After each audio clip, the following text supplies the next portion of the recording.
All right, now you're there. Thank you.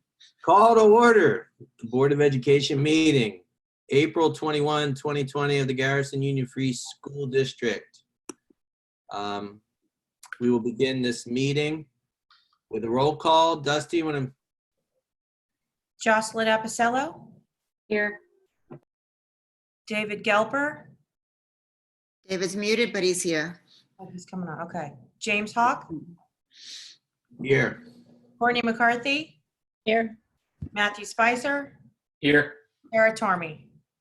Here.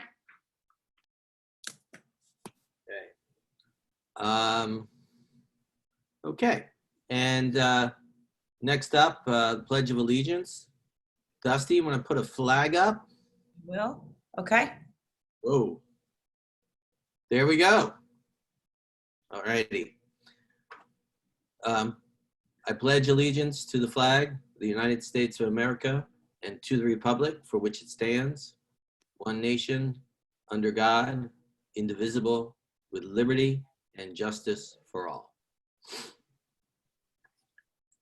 Okay. That was really strange, but we live in a strange time.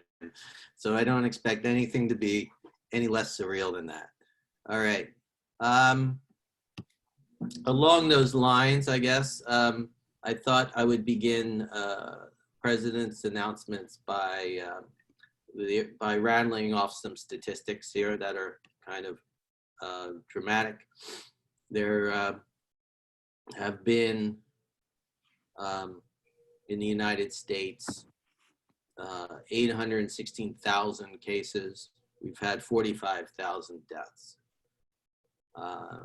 Today, alone in New York, we've had 764. So we've had 45,000 deaths. In New York State, we've had 20,000, almost 20,000 deaths. But I wanted to take the time to remember Darren Santos, who died in Cold Spring. He is the father of 3 children in Haldane, and I just thought we would take a moment to recognize his passing. Okay.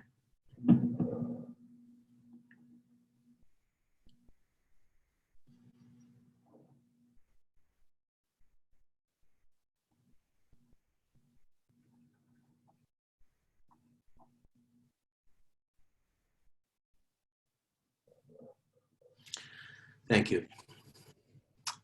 It's not the best way to begin a school board meeting, but I think it is apropos of the moment.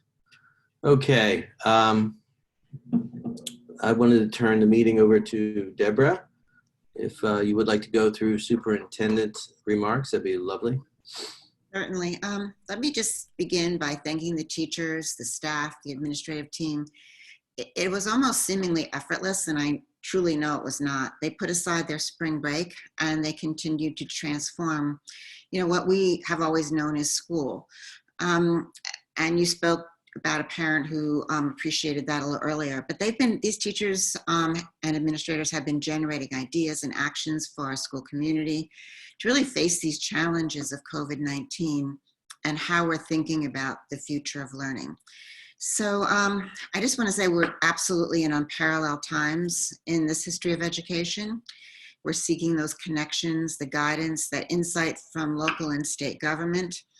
And some of that insight continues to change day to day. And the hope is that we're going to find this virtual place for student and teacher interaction with all these great curated resources and exchange of ideas. And it simply is a very difficult task. So looking at that and looking at the work that we've been working on, last Sunday we launched the e-learning website. The idea there was just that we would put all these resources in one place for our engagement process. If I'm a parent and I'm thinking, where is lunch with a mystery guest, or I want to know where the special ed resources are, we thought, or that last letter or that website connection, we really thought that if it was in one place and we could continue to update it, that would help. So teachers have been really working with us on that website. They've been reaching out and listening while learning themselves. And our PD is on there. We have an extensive PD program. So every day is a new step. And I just sort of wanted to encourage everyone to look at that e-learning website as they work on this process. In light of knowing how much has changed, and now we're out again until probably May 18th at the earliest that we would be back. On Monday, April 27th, we're going to hold a parent webinar. And we're hoping to be able to answer those questions, maybe some that aren't being asked or some that I don't know that I can answer. How long are we going to be out? What is it going to look like when we come back? I've gotten the question, do we have to come back? I think there's a lot of questions out there. So Alex, myself, we're going to have a few other guests joining us. It'll be a webinar, but certainly we'll engage parents to speak and be part of that, not simply listening to us, because we really want to go over some of the ideas that we have and share some thoughts. On Tuesday, we're holding a virtual kindergarten orientation, and I really have to thank Stacy for that. She's been back and forth with me and everyone on putting together an experience for our kindergarten parents. It'll be held at 10 o'clock, the same time that we were planning to hold it. And the goal there, again, is to just put some of our kindergarten children and parents at ease. More their parents. The children are excited. This is going to be their first schooling in Garrison, so they're a little bit more excited. The parents, I'm sure, are very apprehensive of what this looks like. This Thursday, day after tomorrow, we're distributing the musical instruments the students who have theirs remaining in school, and the recorders as well. The only thing that we're asking is make sure you let us know, because we are absolutely timing when the pickup is, and the pickup will be outside. It will not be in the building. So we really want to keep everyone as safe as possible and engage in that. We're continuing with the meal support. Really have to thank Melissa DeFonts for all her work with that and her everyday meetings with us, our administrative team, on a daily basis. The childcare for essential workers is continuing, and now we are required to have masks as well. So Melissa's been training all of our staff and making sure they have the proper way to wear those masks. And the last piece that we're really working on is we're really thinking ahead to that kind of scenario planning. What can we do now in our day-to-day actions to sort of plan for where we're headed? What can we expect? What are the needs, the resources? What kind of return to school scenarios are out there that we can start to think about? What are the social and emotional supports that everyone's going to need? We expect that to be a large part of the planning. And we're sort of looking at a post-pandemic long view drafting of what a responsive school would look like. So what should Garrison do to sort of move us forward? So I know that sounds a little bit like a speech, but that's really what we're working on. We sort of put that e-learning plan out there. We're updating it. We're continuing to move forward. We're adding to it. Some of our other work is continuing, as you're going to see today, with the design plan. The policy committee's meeting Thursday, I'm sorry. But at the same time, our next big phase will be what will this look like going forward? Because we don't know if we'll be back this year, this summer, in September. So that's a very challenging aspect. So I'm probably not as positive as same as James here in terms of how I was thinking about this, but that's really where we're at right now. I could add to any of that, but it's a daily conversation. Budget's a conversation. I know on Sunday, Governor Cuomo said a 50% reduction in our foundation aid. Then on Monday, it was 20%. Districts are saying 10. We're hearing a vote date of June 9th. We don't know if that's accurate or not. They're hoping by this Friday, we should have something solid on the vote and on the budget. I just have to tell you, there are many unknowns. So what we're working to do going forward is what scenarios can we plan for? What can we start to predict? What resources are we going to need to purchase? What things do we need to do differently if we're still in this scenario going forward? That's about it, James. Just want to add, Deborah, that the Washington Post had a late-breaking story today that the head of the CDC some of you may have seen this, is saying that next fall may be worse than today because of the confluence of the flu season and a return of this stuff. So we really need to be thinking that long term about what happens if we are not back in September. And that's really, I did not see that article, but we've been hearing that October could be another, we could be back and then back out again. So one of the things, and Alex has been working on this diligently, is what does that plan look like? This time we had very short notice to pull what we needed out of school. Hence, we're still pulling things out like instruments. So what kinds of resources do we need to have ready to go out the door in 12 hours for students if that should happen? Or as you say, if we don't go back at all. So there's so much we don't know. Thank you, David. I'll look for that article. I want to just remind the trustees to mute your mics when you're not speaking so that we have a clearer sense of what people are communicating. I forewent a number of presidential announcements only because I wanted to limit we have a long meeting today. I want to limit my speech, but I would refer you to the letter that was communicated, I think on Thursday, was that right? That went out? I believe so. Or this weekend. This weekend was Saturday, it went out. And it's posted, I believe, on the website. If it's not, it'll be there soon. What's there? Which, and I wanted to draw attention to that letter and the status of the search, which is in the very final stages. Status of the search for a superintendent is in the very final stages.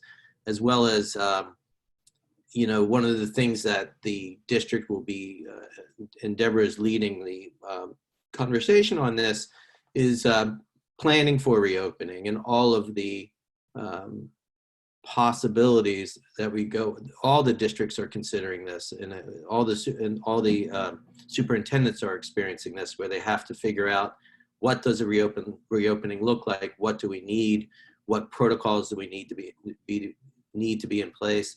So, and how do we plan for flexibility? We don't have a date, and that date could be sooner, then it could be later, then it could be we're once again back in this distant learning or remote learning kind of environment. So flexibility, patience, understanding are all key factors to making this successful. And that's what I really wanted to underscore tonight, as well as, how we're continuing to move forward. Any other questions for Deborah?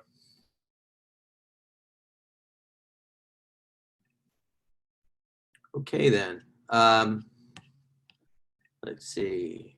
Let me try to find that little sheet there. All right. Next up, principal's remarks. Alex, Mr. Levine, Alex Levine, are you in the house? Oh, and there he is. How's everyone?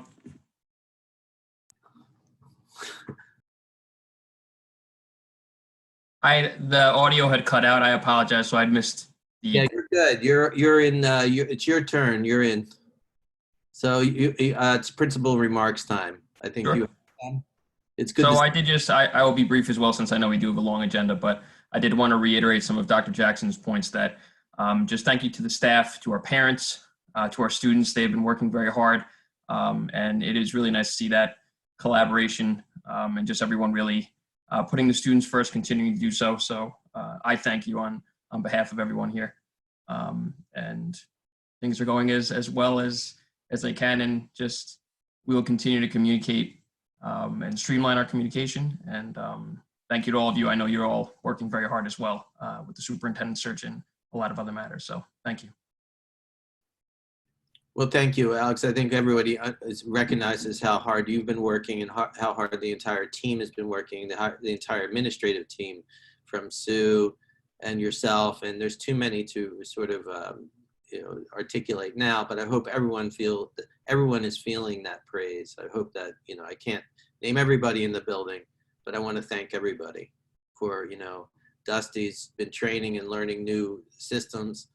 It's just been a heroic effort, individual and otherwise. I mean, Nancy Romano has been working full time, doing too much and to a lot of work. It's just wonderful to see the level of commitment. So, you know, if I could go through every single example of going above and beyond, I think we'd be here all night. But so I just hope that, you know, whoever's sitting at home can feel the admiration that we have for all their efforts. So please pass that Thank on. you. We do. And I think the communications from Dr. Jackson, from the board, has been in that same great spirit. So it is appreciated. It is heard. And thank you. Great. Let's see. Next up, it is Tetra Tech. And who is joining us today from Tetra Tech? And it's going to be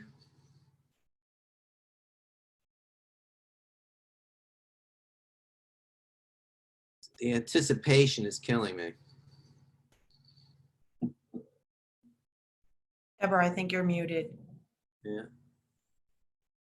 It's going to be. It's Garrett. I'm moving him up. There we go. I might be dating myself, Garrett, but you've joined the Hollywood Squares.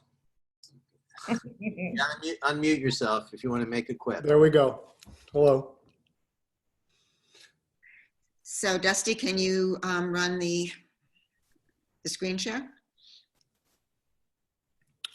So Dr. Jackson, I think Dominic is here from Calgy.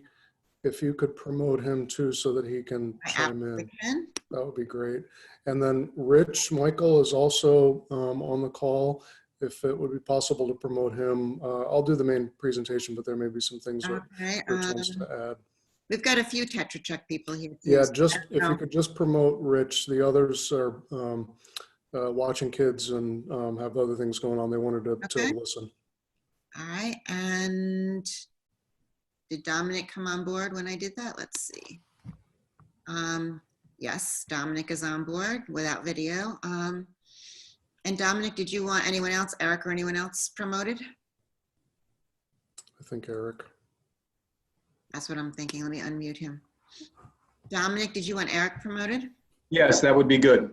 Okay. I think I'm on now. Yes, you are. We're set. Okay, good. Just needed a moment to get everyone together. Sure.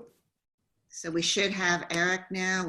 Yes, we have Eric. We should have Rich. His video's not there. I can make that work for him. There it goes. Hello, Eric. Hello, Dominic. Oh, Okay. Okay. Sarah, I lost your video. I'm not sure why. There you go.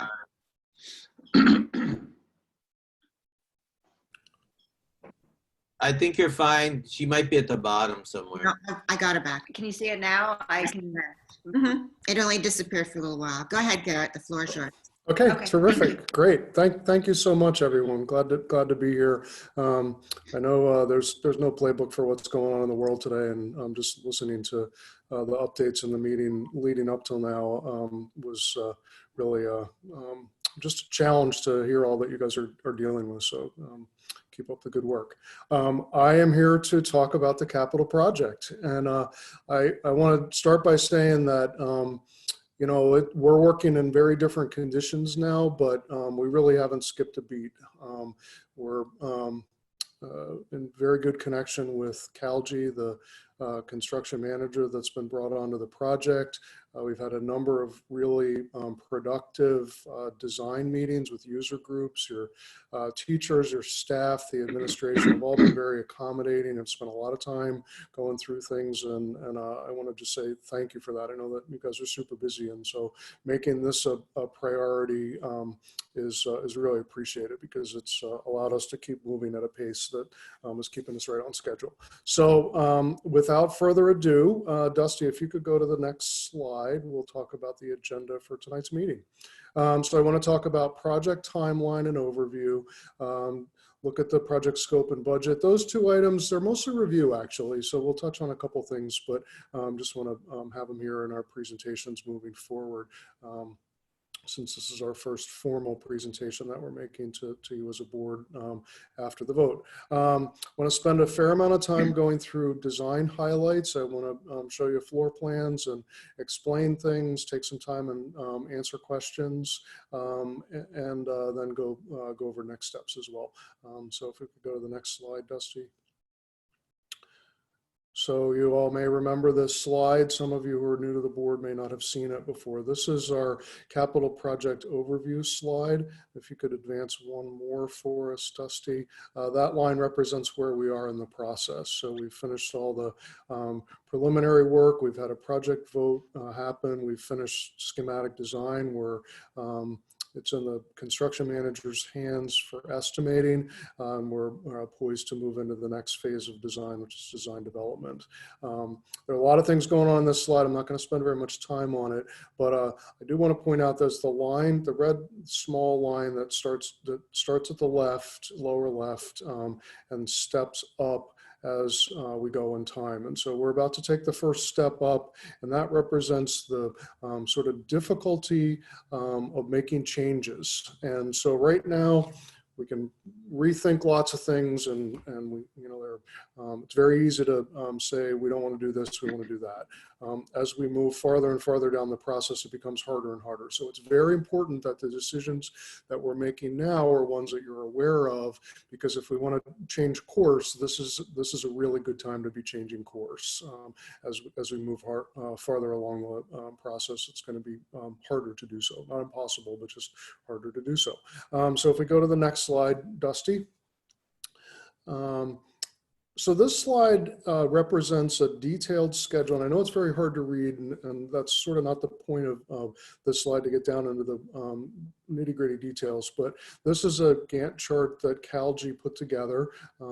Construction manager is going to be responsible for scheduling, for cost estimating, and for oversight of construction during construction. And so they've done a really good job of diving into their scheduling tasks right away, and this is the design phase. So the dash line represents today. Actually, right before the presentation, I reviewed it again, and I was a little ambitious where I slid that line a little too far to the left. It should be 1 week earlier. So we're finishing the design, or the schematic design estimating, and we should be able to move into design development next week.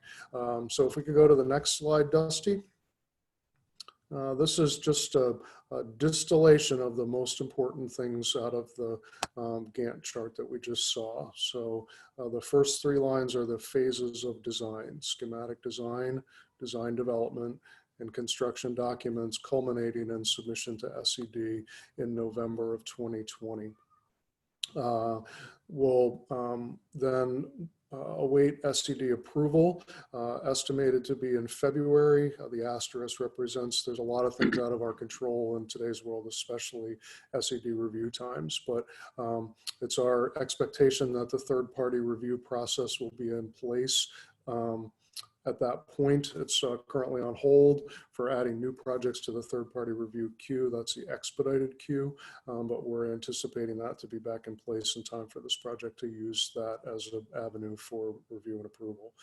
Then bid in March of 2021, construction starting in April and running through August of 2022.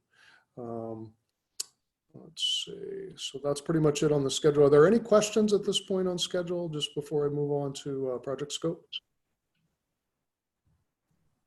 So you're imagining that, I just for everybody at home, that this project is slated to have preliminary work done this summer. Is that correct? Done next summer. So summer of 2021. Is that there's nothing going on this summer? Is that correct? Not construction wise. We'll be deep into design and preparing to submit to SED. That's what's going on this summer. So then the project is going to absorb the campus for 2 summers, right? Correct. Yep. So 2021 and then 2022. And there will be work that will go on during the school year as well. And that'll be phased and carefully orchestrated so that the contractors will get portions of the building segmented off from the rest of the building. The main thing will be changing over the heating system from the old system to the new. Dominic, I don't know if you want to add anything about construction phasing at this point. No, you were pretty accurate. We're going to have to sit down during, before the actual school year starts and determine what work can be done without too much disruption to the teachers and the students. So we'll have to work very close with the school on that, where we can work and with the contractors, and we'll probably in the original, when we have the bid specifications, we will have to come up with that ahead of time so the contractors know how to price the job. Okay. Good. In the event that, I won't even go there. Okay. All right. Thank you. Okay, good. Any other questions?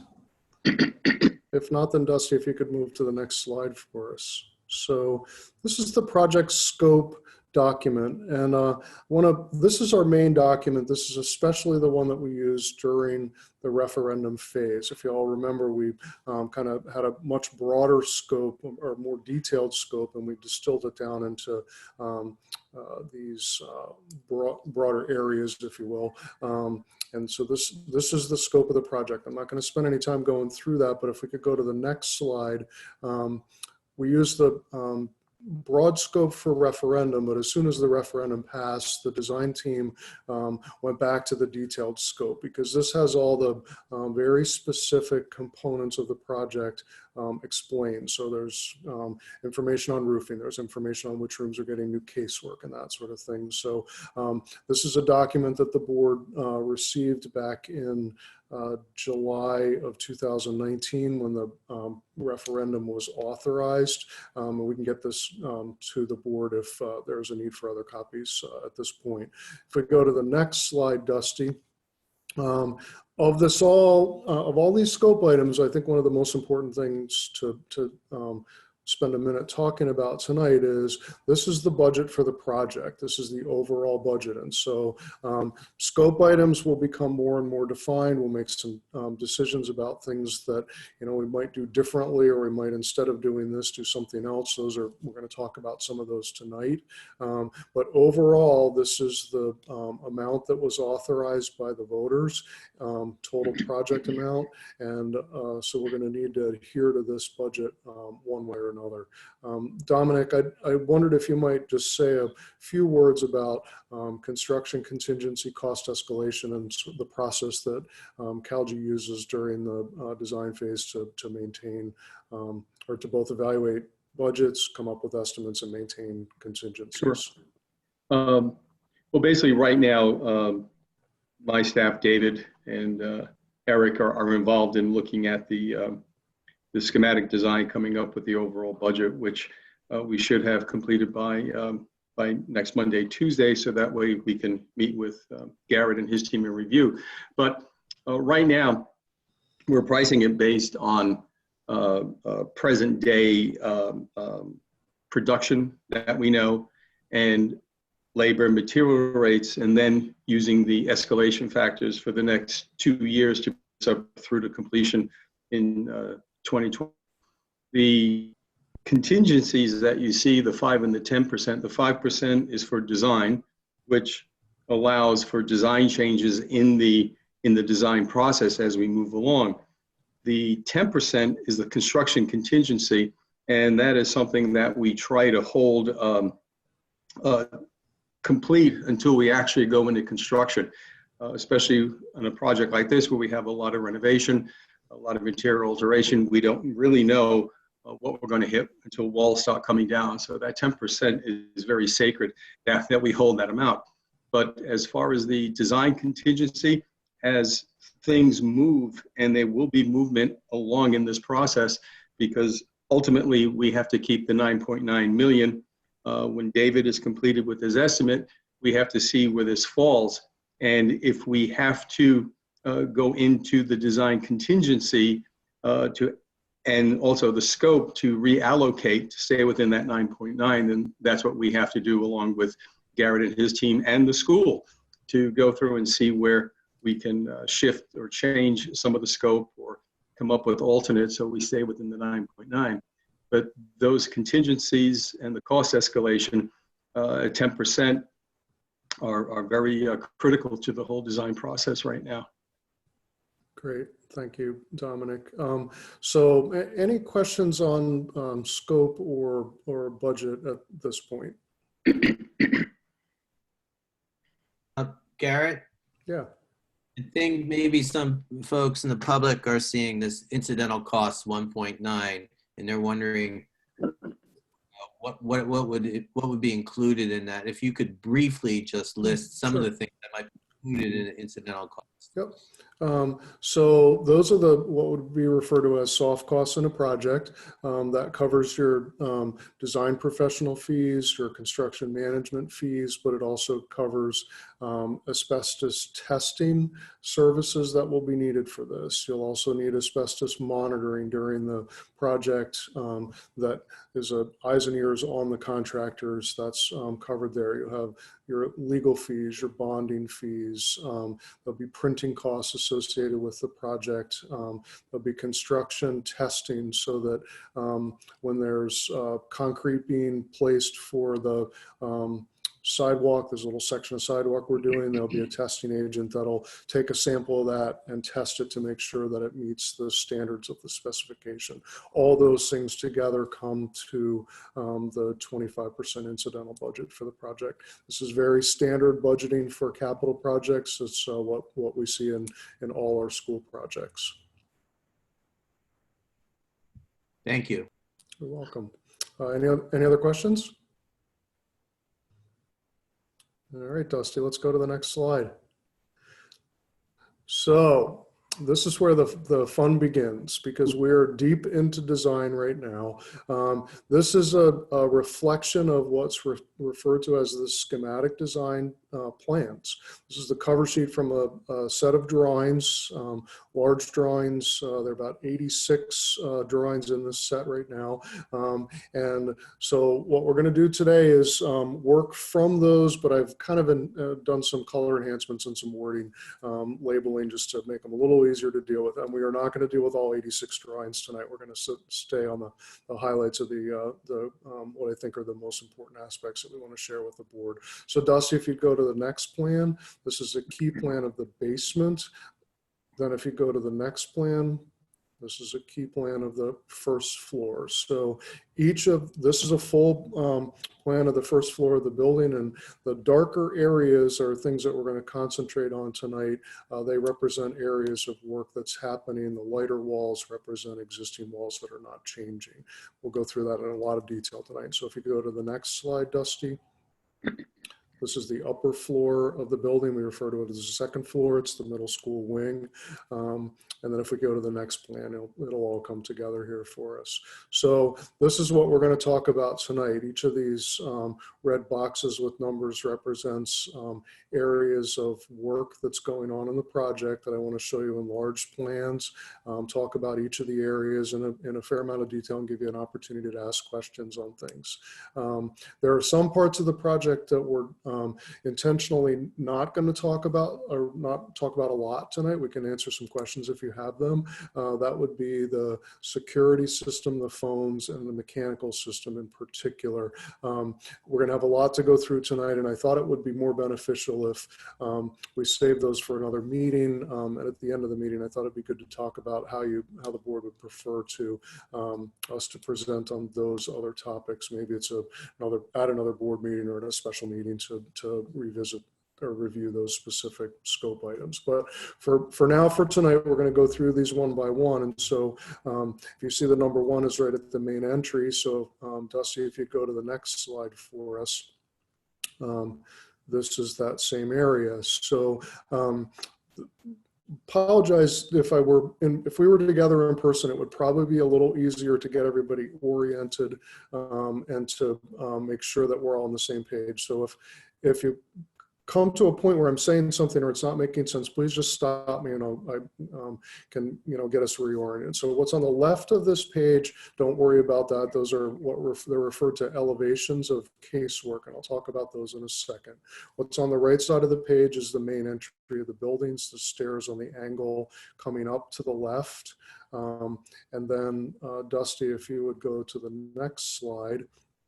So what's happening here is we're starting to talk about the new secure vestibule. And so that's the section on the right of the drawing where the arrowhead is pointing at the orange line. So what's going to happen here is when people come up the stairs to the main entry to the building, they're going to see the existing doors, which are the 3 doors at the top of the stairs with an orange line going horizontally across them.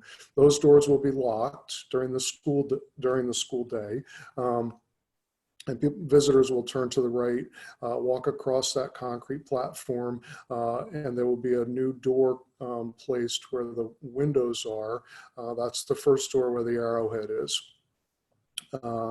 At that point, there will be an intercom and a buzzer, and the visitor will be communicating with the receptionist in the lobby area. They will buzz them through the first door and they'll come into the secure vestibule. Inside the vestibule will be the new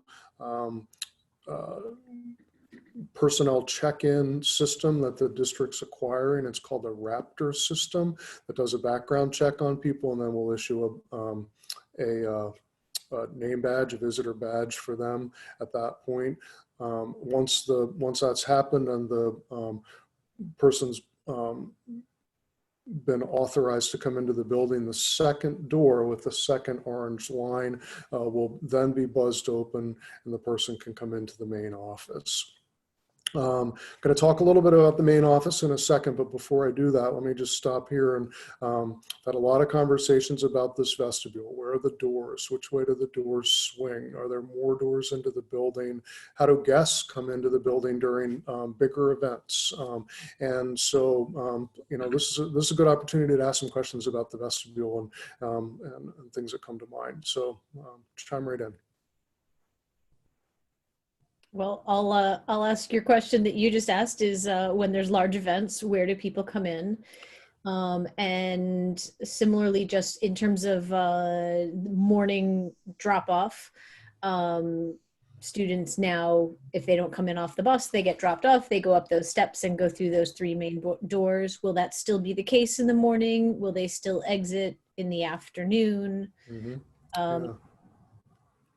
You see where I'm going. Yeah, sure. Good questions, Courtney. So let's start with the last one first. So the normal entrance into the building for students will remain exactly the same.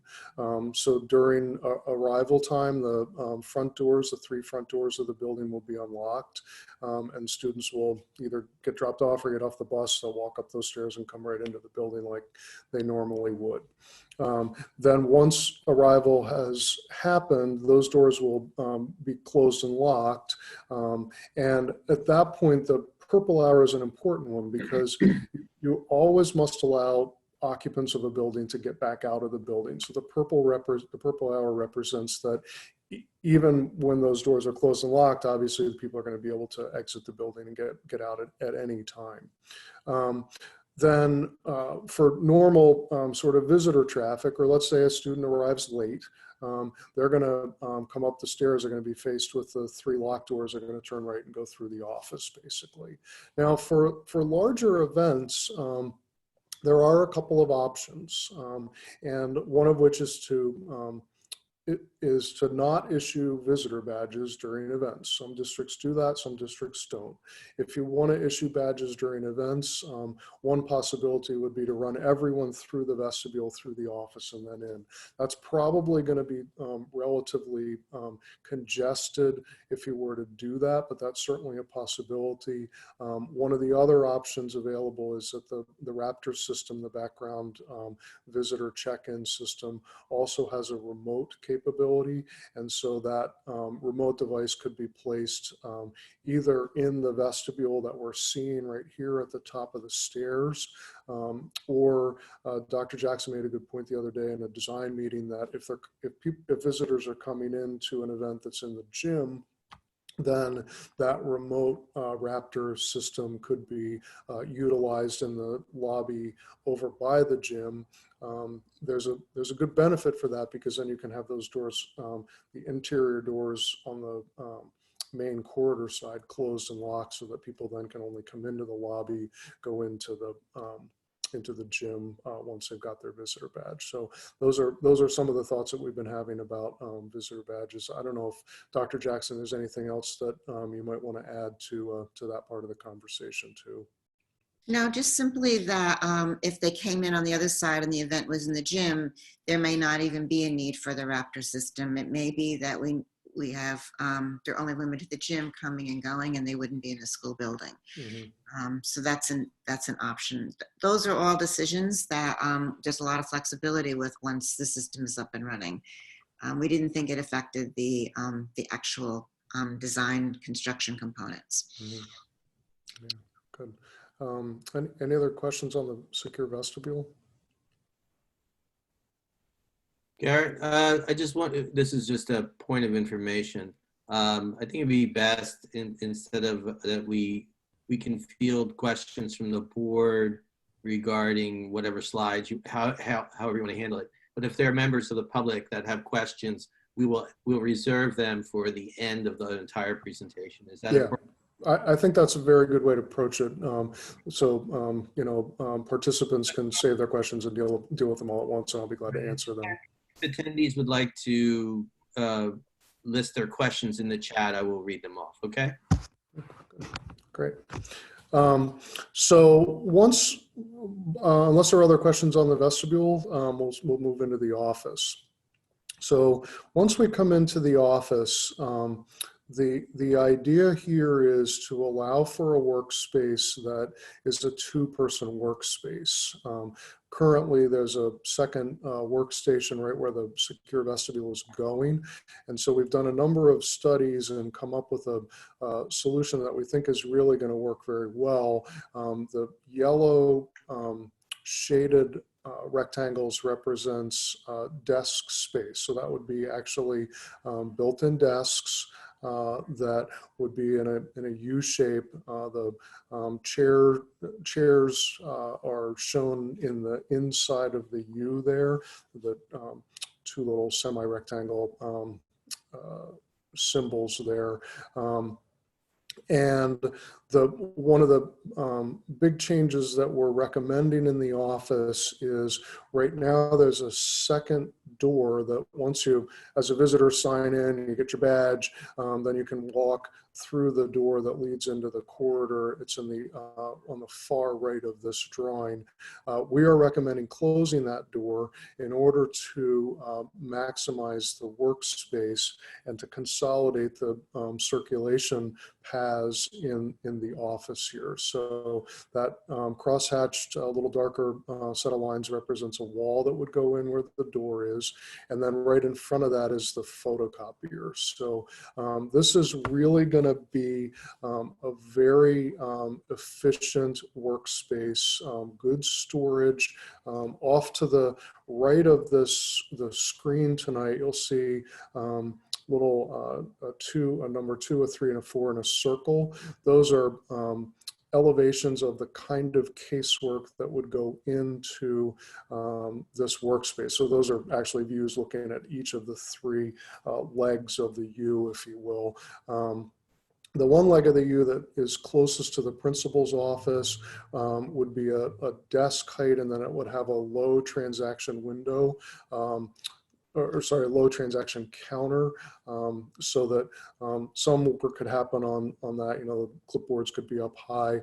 We understand that the height of that is very important. We want it high enough to be usable, but not so high that it becomes a visual barrier.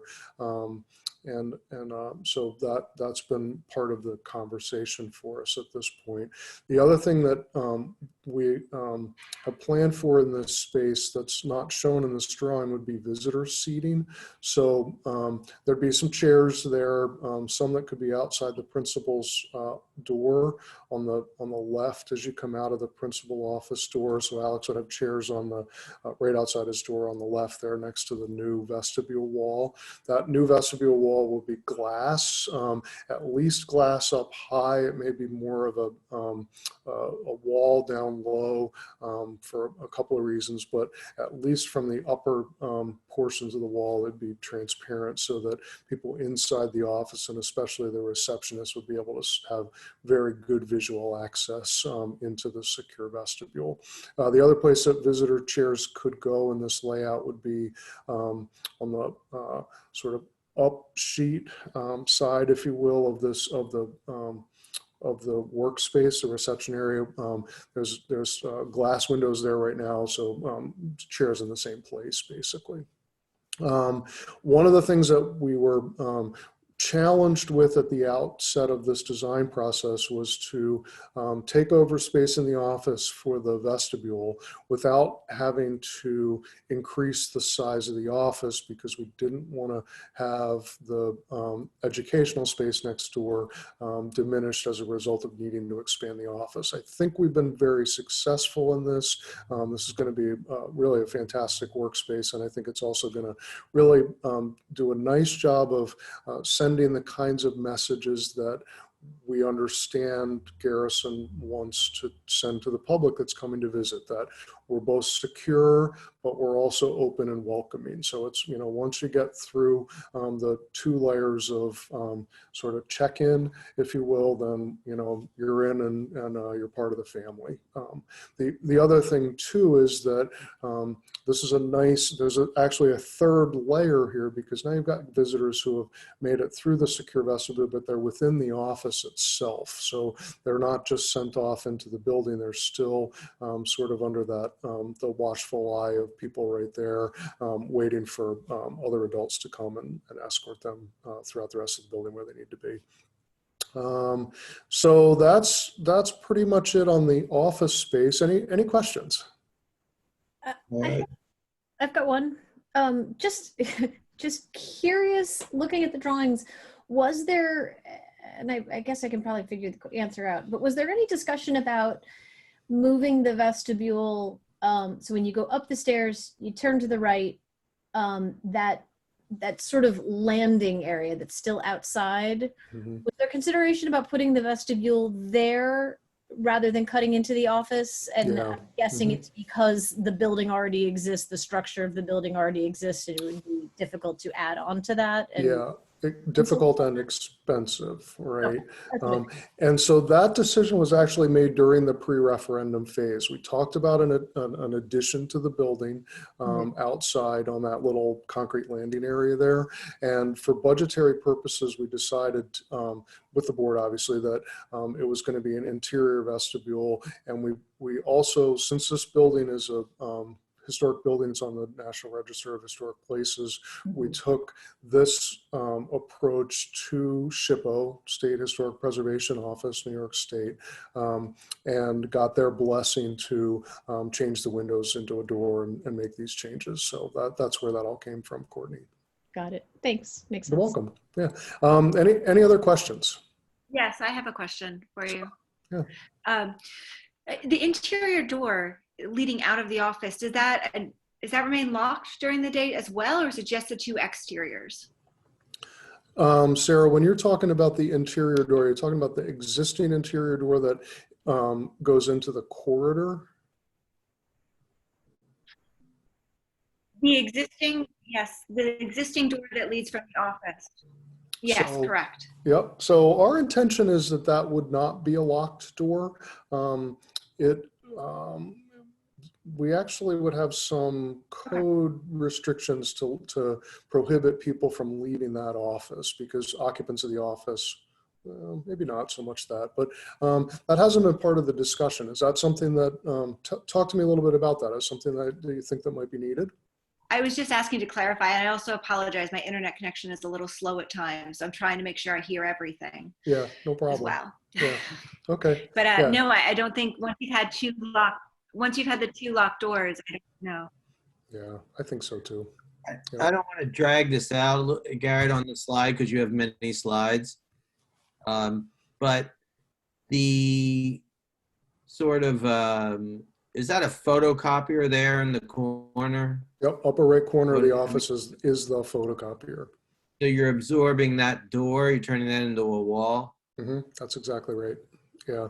All right, so, okay, so then I want to go to the principal's office here. And there's only one door to the principal's office, is that right? Just like it is now. We can't have another door that goes into, that recesses into the collaboration space? It's certainly possible. And we could talk about doing that.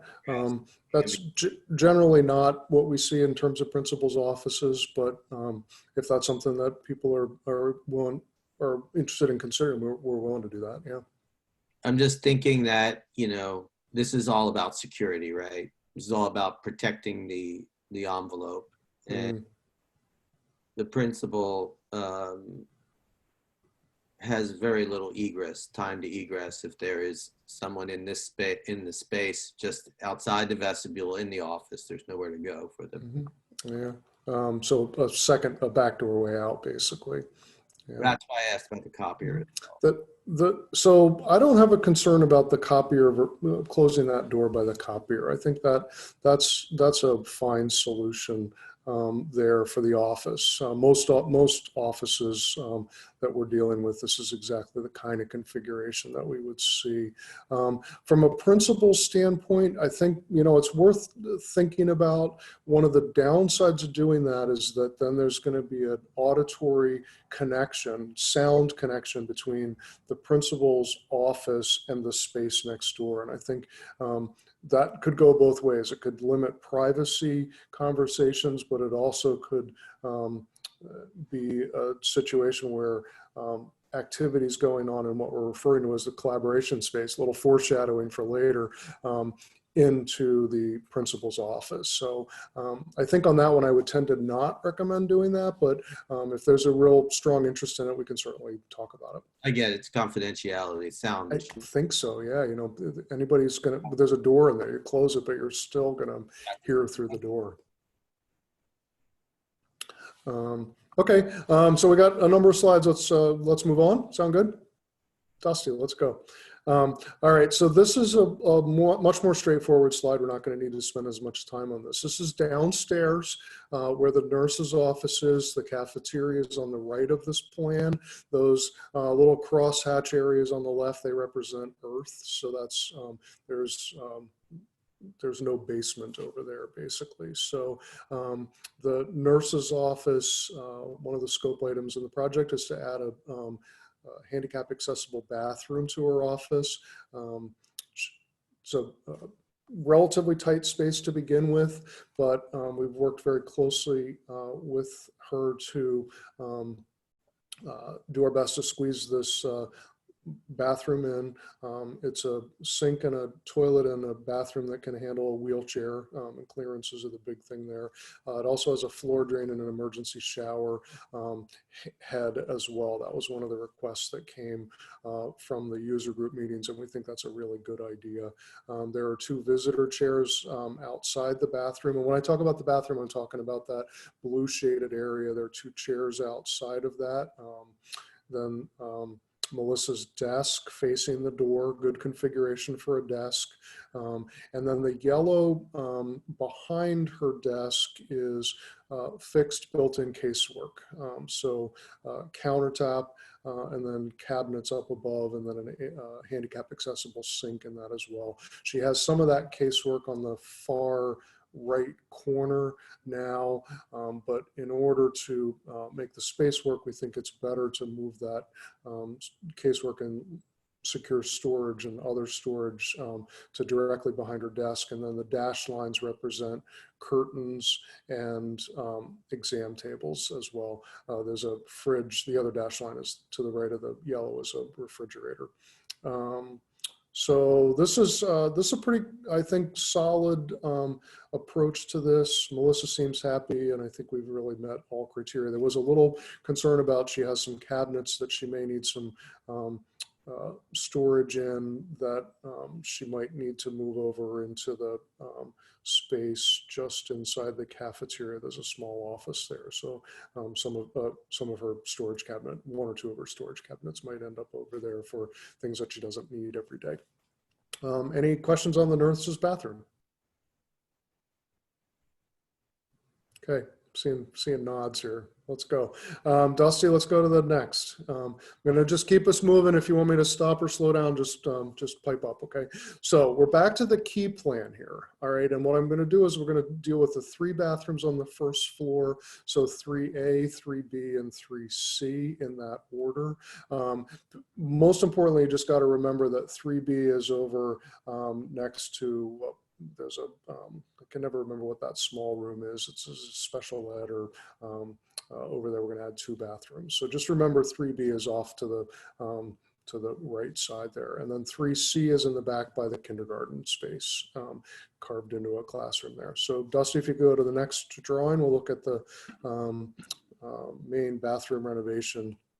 So this is an enlarged plan. The superintendent's office is the space on the downside of the screen here.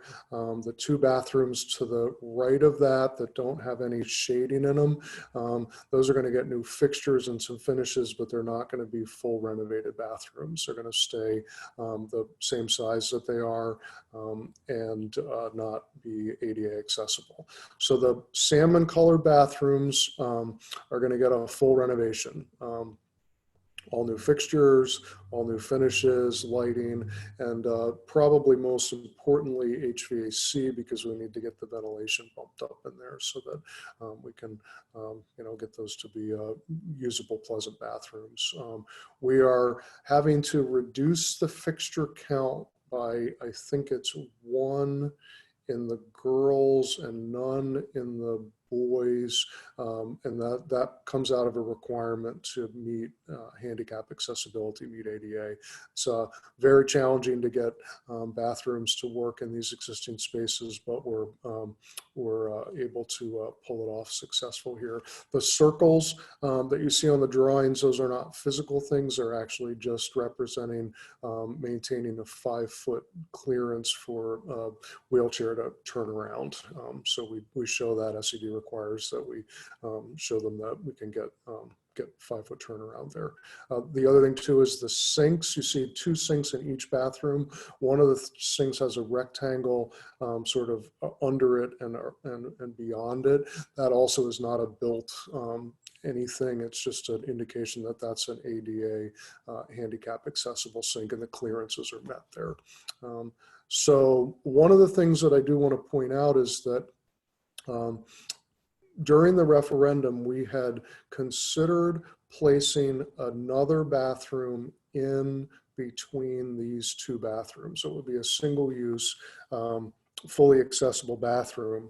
And while it made some sense to consider that, when we dove into the details and we realized, well, that's a heavily used janitorial closet with a sink, it didn't make the most sense to take that out of commission, because those are in short supply, and we've got a better solution for where to put the other single-use ADA bathroom.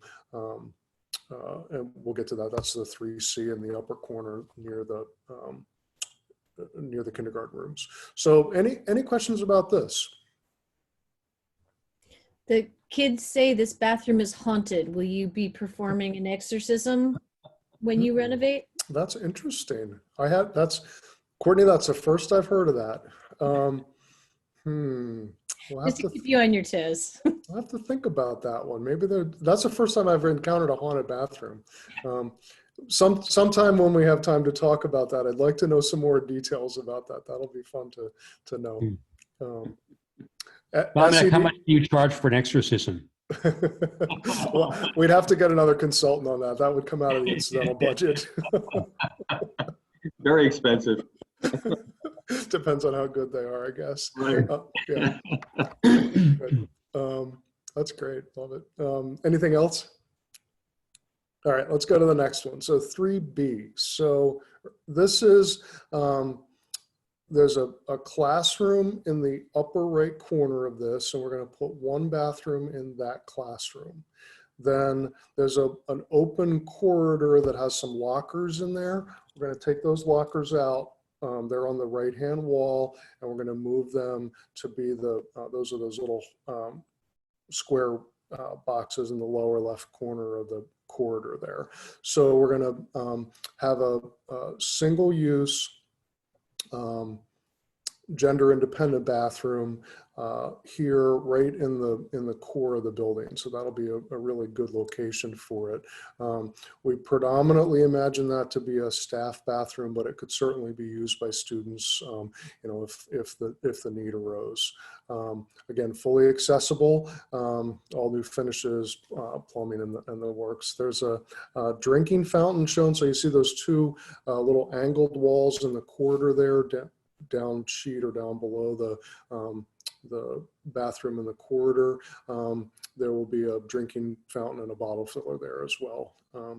And then there is a slight impact in that classroom. I think it was a reading room, maybe it's special ed now, but the door currently is right where the bathroom is going to be located. So we're filling that in. That's the wall right running up vertical from the sort of gray rectangle. And then we're placing a new door into that classroom down on the lower portion of the wall there. And then the second bathroom, the one that's above it on the screen, is another single-use bathroom. This is a dedicated bathroom that would be accessed from within that classroom. And we had a lot of discussion about this with both during the pre-referendum, but also during the design process. SED, when you touch a bathroom, SED generally requires that you bring that bathroom up to code, meaning meet ADA. If we were to have done that in every classroom in this building, number one, it would have been very expensive.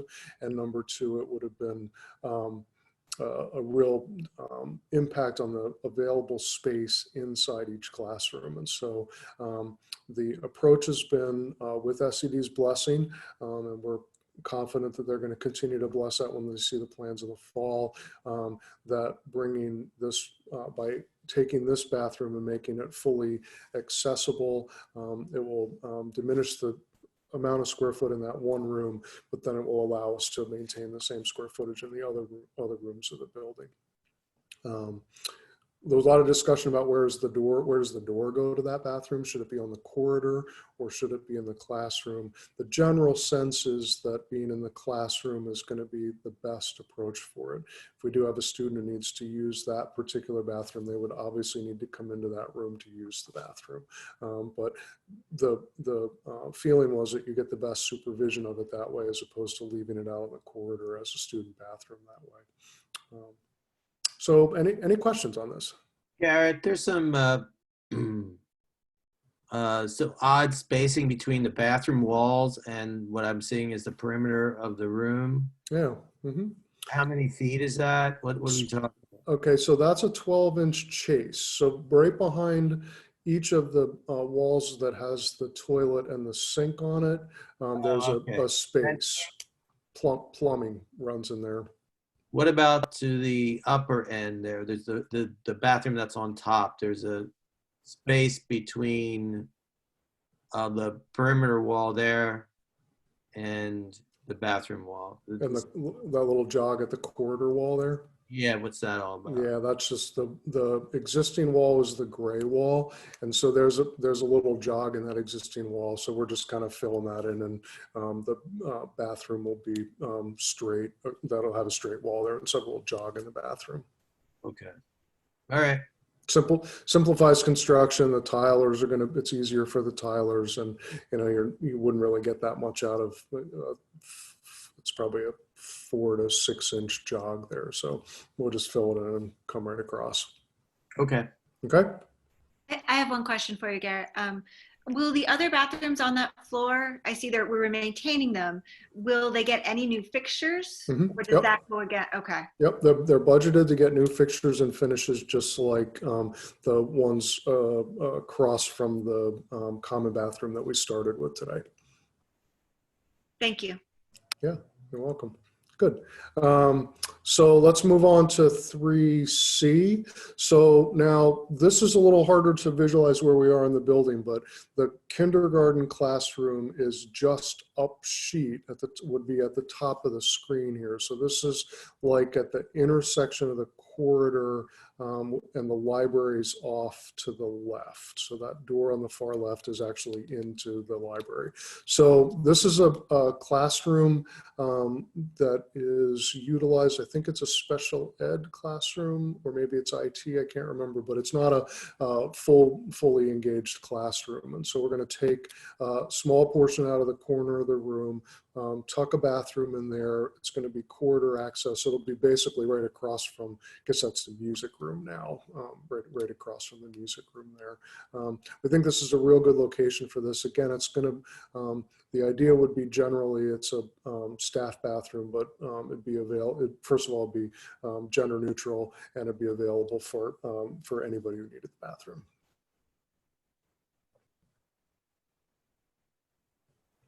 Okay. Great. All right. Next. Okay. So Library Media Center. So couple things here. One is, first of all, I'll point out there is no computer lab in this space anymore. And that's the probably the biggest thing that the project will accomplish. The lower right, there is a small sort of closet. It's kind of like a coat closet that over the years got IT computer server equipment in it. And that is just really an unmanageable IT server space. So we're recommending that we use the current door into the library to become a door into a small server room. It's kind of taken over what was the server room, and then a little bit of that, there's kind of an office space right there too. So it's not going to really diminish the space of the library in any significant way. Then we'd install 2 new double doors. That's the red arrow indication there. That would be the main entrance into the library off right across from the main office. And then the other door into the library in the upper right would maintain where it is right now. You can kind of see the little the sink and the toilet on the bathroom that we just talked about in the space right across the hall from that second door to the library, just as a point of reference. So the one other thing that I want to mention about the library, in addition to new carpeting and obviously new lighting and new HVAC. One of the original scope items in the project was to build in some small group instruction spaces on the upper portion of this drawing. So in the back of the library where the board generally meets, the U table set up there. The idea was to enclose that and make some small group instruction rooms. And as we delved into the design of this space, we really came to a conclusion that those spaces may not be as necessary or as important as they seem to have been during the pre-referendum. And so we tried some things. We studied a number of different configurations, one bigger room, if you will, right where that dash line is. That dash line represents where the ceiling comes down. That's the guidance suite up above. So that dash line is that lower area in the back there. And the conclusion that we're coming to is that we think the best solution for the Library Media Center would be to not build those small group instruction rooms at this point. And one of the benefits of that is it allows us to take what was budgeted for those, modest amount, I can't remember, maybe $60,000 to $80,000 for those spaces, and reallocate that towards the what we're terming the design studio and the collaboration space, which is the art studio and that kind of semi underutilized room next to it. So this is one that I'd like to just take a second and hear folks' comments on that, because like I said earlier at the presentation, we're at the bottom of that line that's starting to climb up. And this is a really good time to be having this kind of conversation. If we have to revisit this conversation 3 or 4 months from now, it's going to be backtracking. And so I'd like to hear your thoughts on that. And maybe Dr. Jackson, you might want to weigh in on this too, or do we want to just let people talk about, sort of what their thoughts are? Oh, I see Sarah had her hand up. Let's go to the board. Okay. Okay. I'd been in one of those meetings when this was a divided up space. And I'm curious because I think one of the benefits having that divided up space would have led to is another conference room. Because right now the school only has one conference room, and there was a feeling that maybe there isn't enough space for the full faculty and staff to meet together. Dr. Jackson, maybe you could speak to, do you feel like we needed that space, or is it better this way? I'm someone who felt that you didn't need those small spaces. You have a full library space. You can use this for a lot of activities. You can put the student body in here much more easily with the added space. We don't really have a strong plan for what those smaller spaces are, and they wouldn't be big enough for a conference room. They would have been more like where you could put maybe 3 or 4 people in them. There's other spaces in the building that can be used, other classroom spaces. So the feeling was that as we're looking at budget, and our budget is very tight, this was not a priority. I don't know if that answers your question, but I don't see a need for some small meeting spaces. Okay. And Sarah, No, that does answer my question. Great, good. We'll show you the space next to the office on the other side of the principal's office that is really becoming somewhat of that smaller group instruction space with a lot of flexibility to it. So I think that's going to fulfill some of those needs of, we could get an extra conference space out of that sort of on the fly, if you will. Okay. My heart's sinking a little bit, Garrett. Just a bit. When we started this little journey, the library was one of the key creative zones where we're going to put a lot of creativity into it, and it seems to be diminishing by the day. I think the solution, if I remember this right, was that the glass partitions, those glass, putting in glass walls was meant, it was a way to sort of use that space rather than it be kind of dead. Mm-hmm. So is this a question of design of usage, design of furniture design? Is this bookshelf? What if we're not going to wall that space off?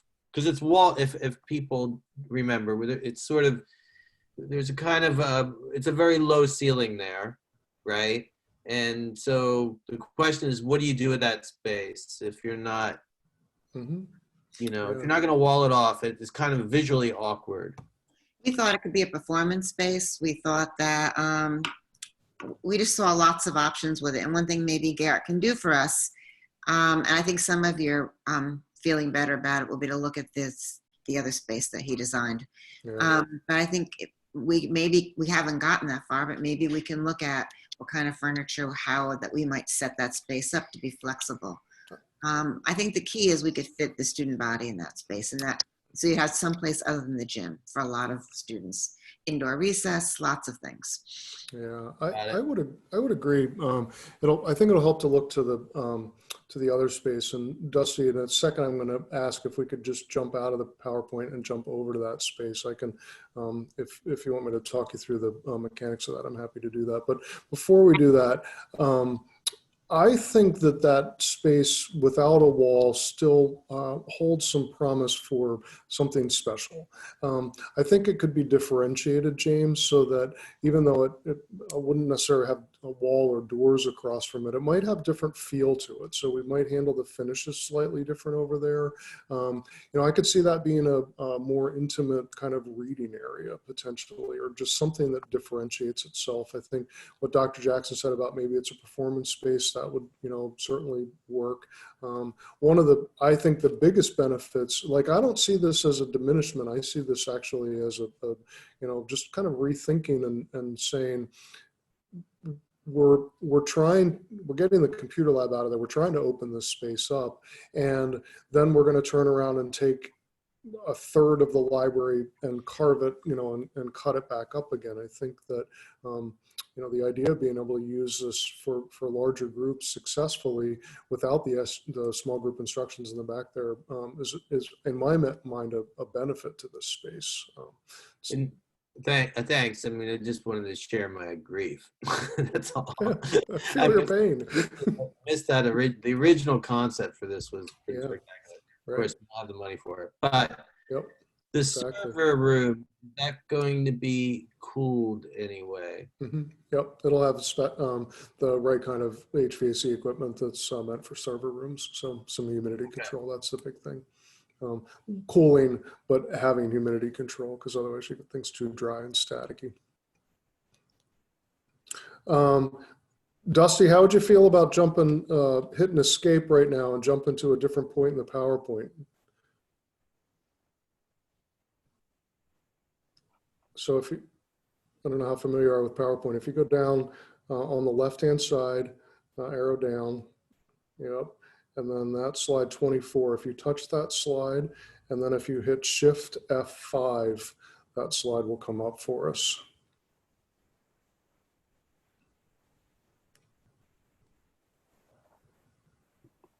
Or just from current slide on the top. Yeah, right there. Oh, there you go. That works too. Good, perfect, thank you. Okay, so this space is Coulter's art space on the left-hand side here.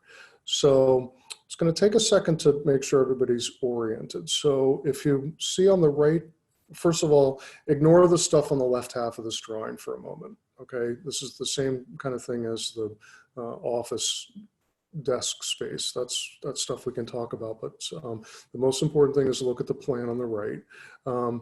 On the far right, you'll see the word conf, or the letters conf, C-O-N-F. That's the current conference room.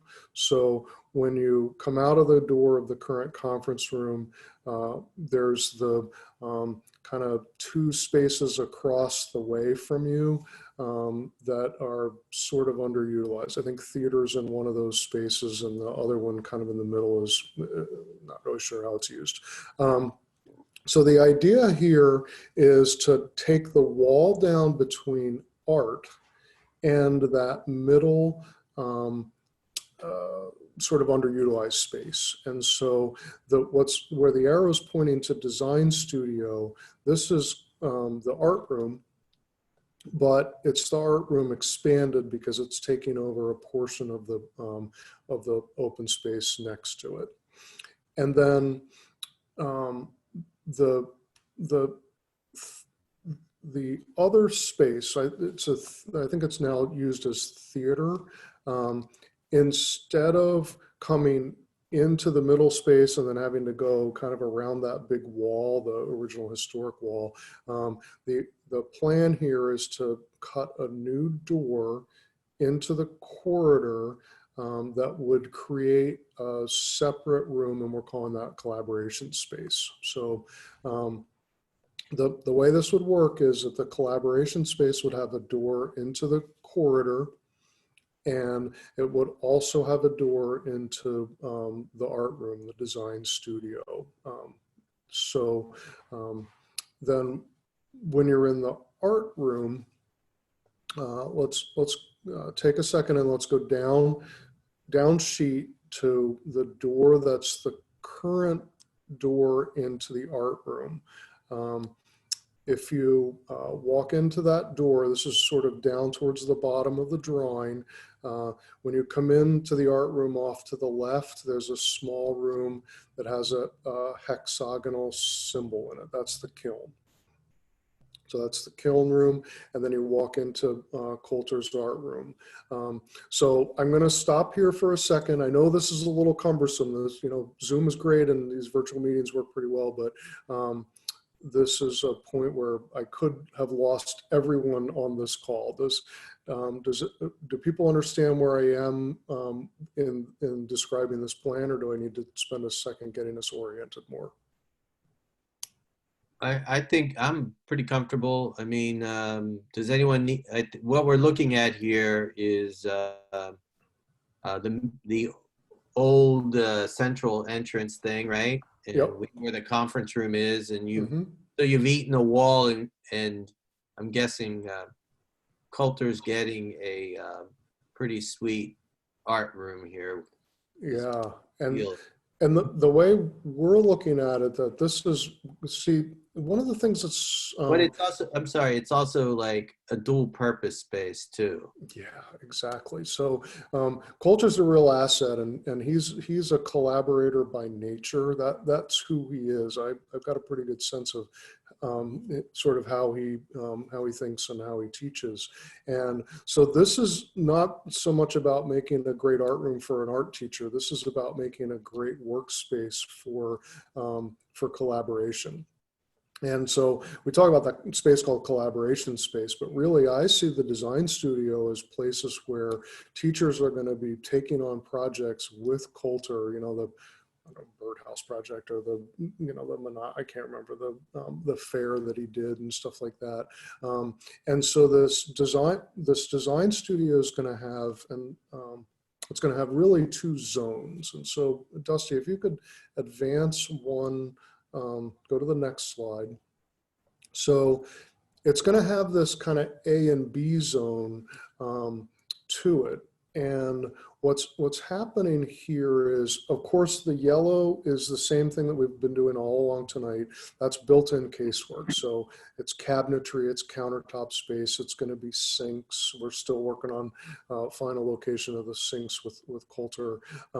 But in this design, the tan rectangle in the middle is this really open, very productive workspace, kind of what he's got for his big table, but one step beyond that, with great storage underneath it. So he'll be able to store, large format paper. He'll be able to have pass-through storage for things that are bigger underneath there.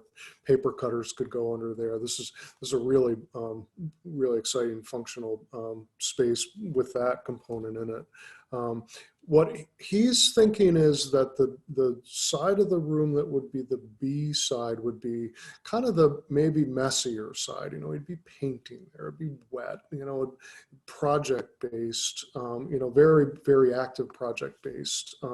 And then the side of it that's more the A side might be a little more stoic, or not quite as more clean, I guess, might be a good way to describe it. All with fantastic, good storage that an art space would get. But I really see a lot more than art going on in this space. That this is a teacher saying, I have an idea, Coulter, could we do something like this? And then 10 minutes later, they're actively cooking a cool idea. You can sit a class down there and then still have an art presentation of sorts, that they can respond to. Yeah. You could And do also two classes in that room. in the And it's a makerspace as well. That we had talked about that. Yeah, thank you for saying that. So I really see this whole thing as a maker space, that, it's just project based, and, the limits are there are no limits really on this space in a lot of ways. The one other thing I want to just lay into this conversation is the collaboration space next door is going to be supported by the design studio. So I see a lot of interaction going on between those. Now there might be times where it's just completely separate. It could be, Sarah, like like you said, maybe it's a conference space for a couple hours because, it's got flexible furniture and you just pull it together and you do conferences in there. But it could be the spillover space where, you've got active projects going on leading up to some event. Maybe it could be the set studio for building the sets for a play or a presentation, those kinds of things. Super flexible, not assigned as one thing, but really just available as a tool for the only limited by the creativity of the users. So that's kind of where my head's at for this. And I know that I had some pretty interesting, well, I should say we, and Rich, Michael, it wasn't me, they had some amazing designs for the library space years ago, and that just didn't grab hold, and that's fine. This, I think, really holds some amazing possibilities for you guys. So that's kind of where my head's at. Okay. Looks good. What do you think? It looks good. I think really the library space is probably going to feel a lot different and be a lot different without the computer lab there. Mm-hmm. And we might be able to do something as interesting in that space as well. Right. Yep. But and I think this looks great. Another day. This looks great. What happens in the collaboration space, by the way? You tell me. Collaboration. All right. Yeah. Good answer. All right. Good enough. Okay, great. So Dusty, I'm going to ask you to do the same thing. If you could hit escape. One moment. David wanted to say something. Oh, so, I'm sorry. Yes. He started to, and then as he unmiked and You're right. David? No, I'm fine, Deborah. I just thought I think it's a really impressive design, and I'm excited about it. That's it. All right. We'll come through this slide again at the end too, so people can touch on it if they have some other thoughts. Yeah, so if you could arrow up back to, let's see, it's going to be let's do slide 20 again. So if you hit slide 20 and then from current slide, that'd be fantastic. Thanks. The one other thing I want to mention about this is we do have this is very pragmatic. We have a code requirement to exit from the courtyard. That's the space just to the left of the library media center in this drawing. And so there's a door in the upper, so there's a little angled wall there, and there's a door at the end of it in the upper left corner next to the media center. That leads to a space that's storage right now, but we need to turn that back into corridor space.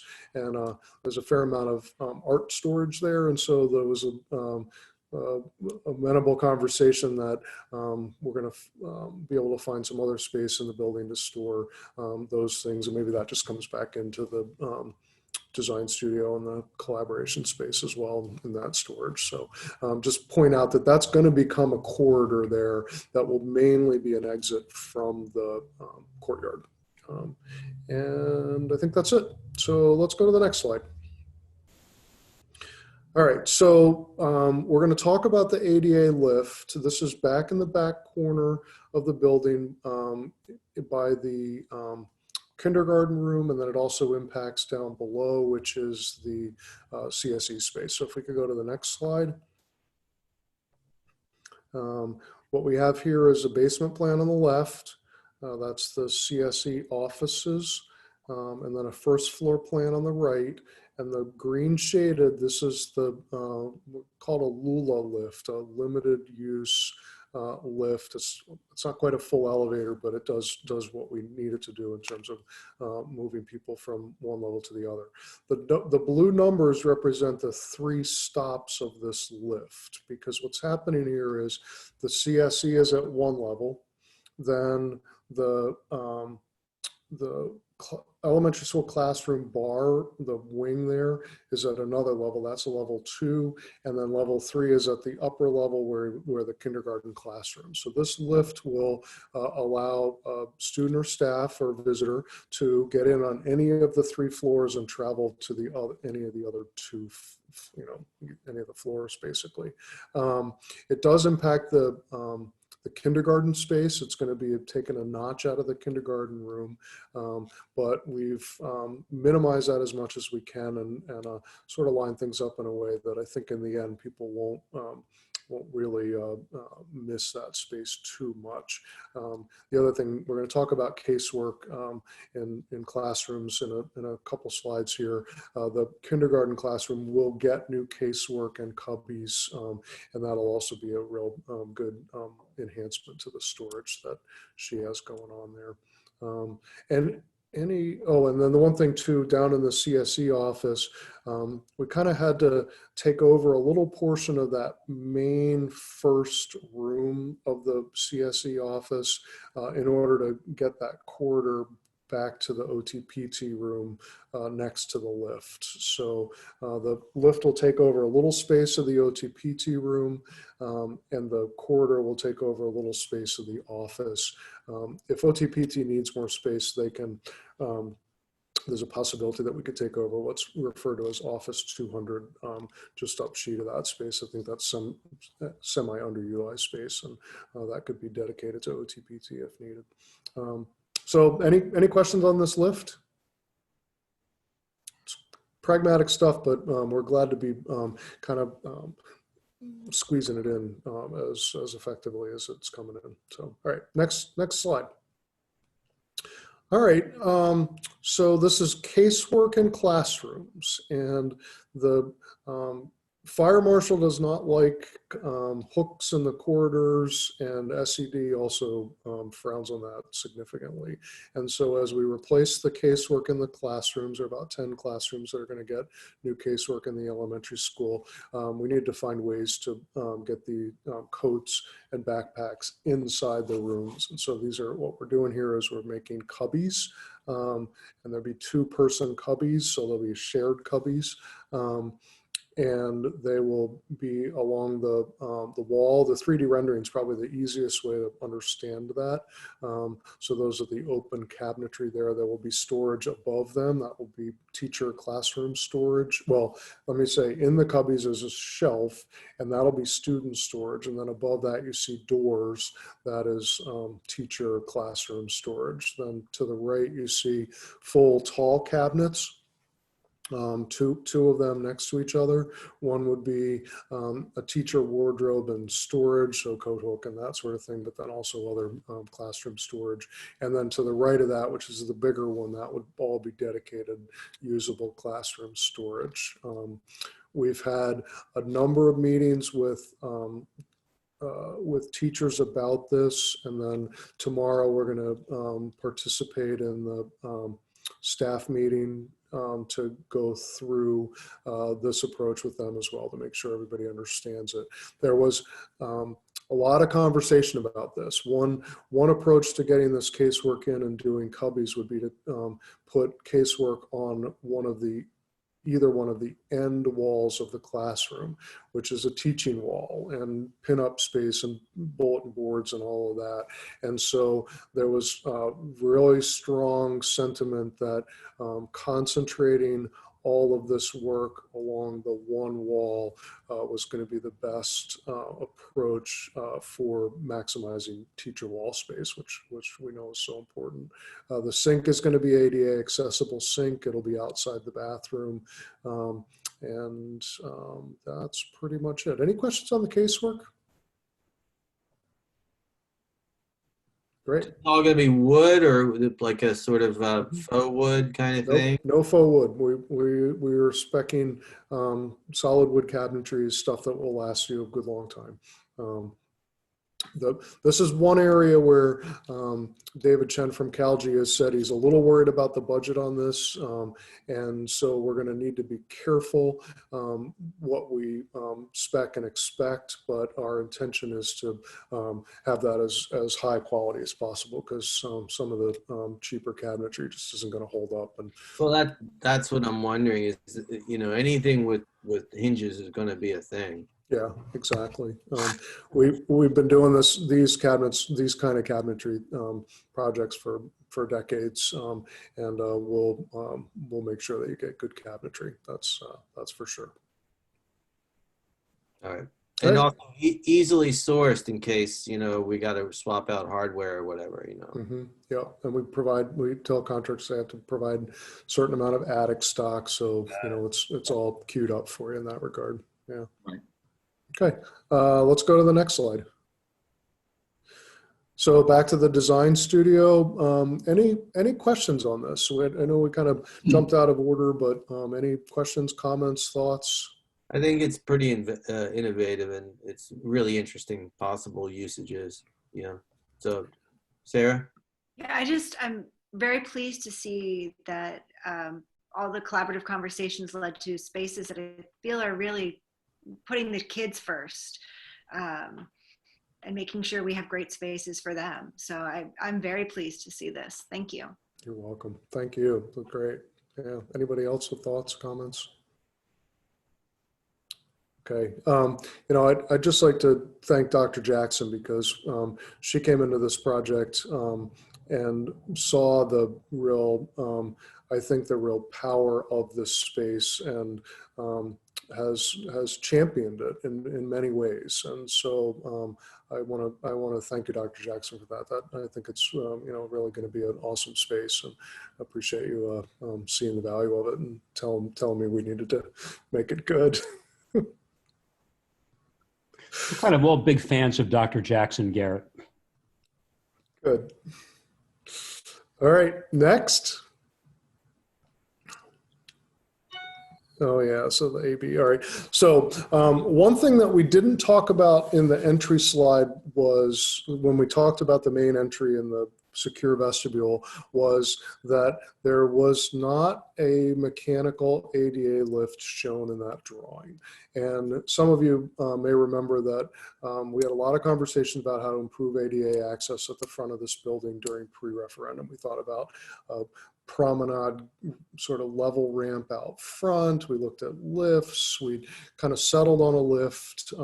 But as we started the design process and really got into the nitty gritty of where does this lift go and how does it work, and had some heart-to-heart conversations with Mike Twardy about how does it work and what's the maintenance, and if someone needs to get in it, you're going to have to send a staff person out to it. And so the long and the short of it is that we kind of have really come full circle with our conclusions on the best approach to improve ADA accessibility to this building. And we are not recommending a mechanical lift on the front of the building at the stairs for two reasons. One is that it's a significant maintenance issue. You're going to be maintaining that thing that sits out in the northeast weather day after day for years to come. And that's number one.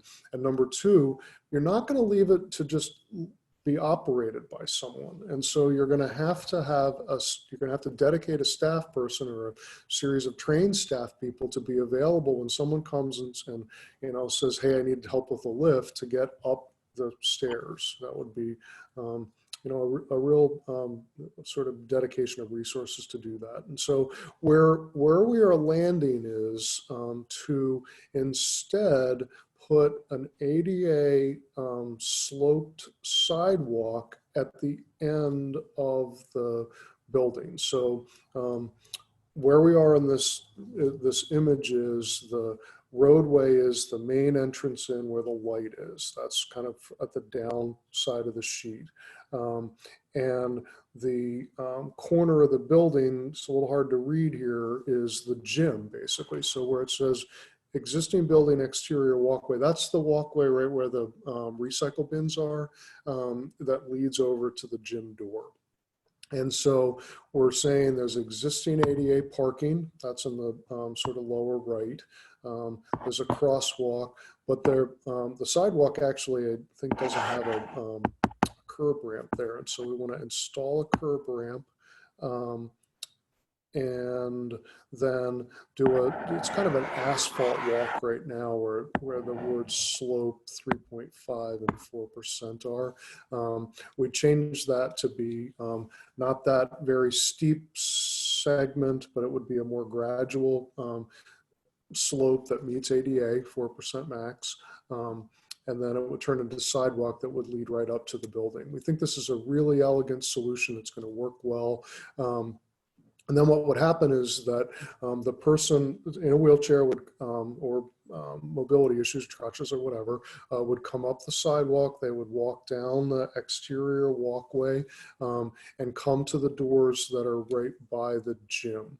And at that location, we put an intercom where they would communicate to the office.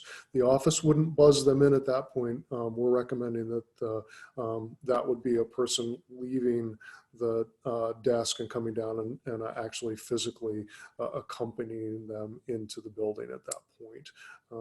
So this is the sort of second change that we're bringing to you tonight, and I want to get your feedback on that. I want to make sure that someone's not going to miss the lift or has some concerns about the mechanical lift going away. Will the intercom have a camera as well? Mm-hmm. Yep. All right, that's easy enough. Okay, so do they park in the ADA parking? Yep. I appreciate the elegance of the solution, but the reason that we proposed the lift to begin with is because of, you know, this particular issue of where we park, correct? Was just trying to improve ADA access. The parking, you know, wasn't in the forefront of my thinking, but maybe others, it was for them. That James, I would agree with that. And James, it was also a problem with where the lift was because we couldn't come up with the parking because you couldn't put the parking in the middle near the lift. You had to put it over by where this principal superintendent park. And Right. then that was an issue because of the way the distance and the space. Garrett may remember better, but the parking wasn't any better for ADA accessibility there. Is there a way to utilize, right now in this image, there's a vehicle park there, correct? Yes. Okay. Is there any way of manipulating that grade there so that we can create some parking for ADA folks there and then they can get out and go on the ramp? Oh, that's an interesting idea. That's We worth looking at. have buses that line up there too, like or further up on the drive there. I'm just wondering if we could take the ADA parking area and put it over in that area, and then they can get out or get help out and go right up the ramp. So that becomes your handicap parking. It's an interesting idea, and also there's been a conversation about Mike Torty plows snow in that area, and so this is going to impact him where he usually puts snow. So I like the idea of thinking about whether we could sneak a car parking spot up there. That's a pretty interesting idea. Let's go study it and see. To any of the possible. There's a garden there that someone's informing me that there might be a memorial garden there. I don't know if but I think right now it shows an image of someone parking there, correct? Yeah. That's a real image. Someone uses that car. space the way it is. Yeah. If there's a way to somehow manage that, I don't know. But because the whole point here is not to have someone who's having mobility issues park where they're parking, you know, cross the street there, go up and around, and it's like,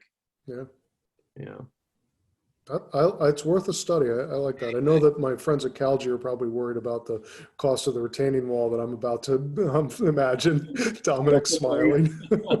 I saw that little retaining wall. It looks like there's a retaining wall there already, right? And then I get it. Let's take a look at it. You know, and some of this is, if we can achieve some of it now and we can't get all of it, then, you know, let's at least move in the right direction. So, okay, thank you. Yeah, great. Okay, good. Anything else on ADA ramp on the side here? All right, we're almost done, folks. Next one. So this is the last area of conversation, the play area. So we have an allowance that we always said during the pre-referendum that we'd figure out what we're going to do with this money. think it's $100,000. And so now we're getting down to brass tacks on what could we do. One of the thoughts that we had during pre-ref was to maybe cut back some trees and expand the play area. That doesn't look like that's going to be a real possibility. We're waiting on survey information, but when we start to really take a look at that, we may not be able to grow the field by very much with the budget that we have for an allowance. So we're looking at some other things just as considerations. Obviously that worn out area in the middle of the hatched is the current play field. It's overused. And one of the things that we heard was that there's a regular ball issue going down the hill. And so some of the ideas are, well, we could refurbish the natural grass field, but there's going to be continued overuse of it. So eventually it's going to get back to the same condition unless you rest it for a long enough period to reestablish it, which is fine, but I just, I want people to not be disappointed when, certain things might happen years down the road. So that's one component. Adding a fence is another interesting idea because conversations with the folks that are working with kids out there thought that just putting a fence out there could be a real benefit and be appreciated. Sidewalk, so on the lower left, you see the sidewalk with a question mark. Providing access up to that left side of the play area is something that was discussed and has been an idea that makes some sense. There's some value to it. And then in the far upper right, the vehicular access question mark. Right now, Mike's got to bring trucks in from the left-hand side of this drawing across the field to, I think it's the septic system that he's dealing with for those. So one of the thoughts is if we could put a vehicular access on the off to the right there off of that road. I'm sorry, I don't know what the road is, with a chain and a gate and stuff like that. That might be very beneficial. It also could allow for ambulances to come in there if you ever to need an ambulance coming up onto the field. It'd be good, easy access there. So these are some things that we're asking for CalG's input on in terms of costs, so that we can start to make some decisions on what recommendations we're going to make in terms of what it would actually be. And then, Dusty, if you go to the next slide for me, one of the things that we've started to talk about is an idea of a master plan for the fields here. And so I started to kind of combine all of these ideas, and I apologize to the people that I worked with on this presentation today, because I came up with this at the very last minute and thought it kind of gelled. So if I've gone off the deep end, you can chastise me in the future tomorrow.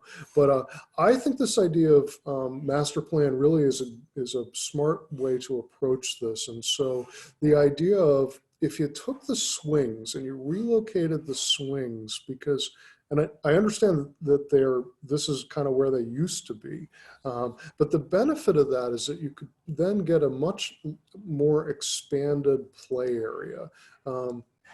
It could be grass, could be enhanced turf, not necessarily sort of artificial turf per se, but there's some other products that might be considered. I understand from my site guys, a little bit of a seating wall to both define the space, also help it from an elevation standpoint, and then a wall and a fence maybe on the sort of building side of things. Relocate the dinosaur playground over to that area would be part of this. And then obviously the sidewalk and the vehicular access are all kind of still in my head on the table. And then also we think back to Dick's thoughts of expand the hard surface area down below. I'd put that on the master plan as well. Certainly not budget in this project for that, but if we're thinking long range and we want to do some things that work towards that, then let's get it on the table. So I'm interested in hearing folks' thoughts on this. What are your reactions to some of the things you're seeing, and also how we might proceed forward to make decisions? I think relocating the dinosaurs and the swings makes a lot of sense. It opens up the space differently. And also, you don't get kids running through the play area to get to the swings. They're moving around the play area, so it's less, ball in the head kind of moment, right? I'm not a fan of the fence, but that's sort of aesthetic and functional. The seating wall makes a lot of sense to me.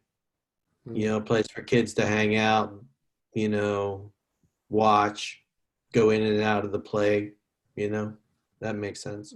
Yeah. Sarah, what do you? Nice. Sarah, yeah. Well, yeah.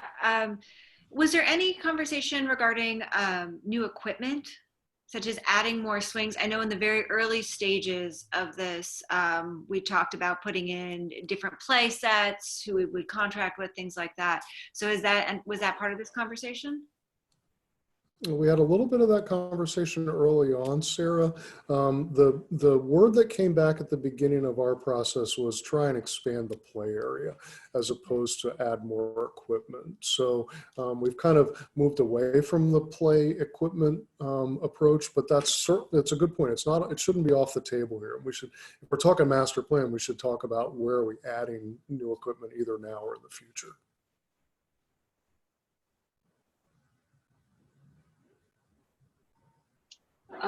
It seems like the vehicle access. Okay, thank you. I do think it would be worth.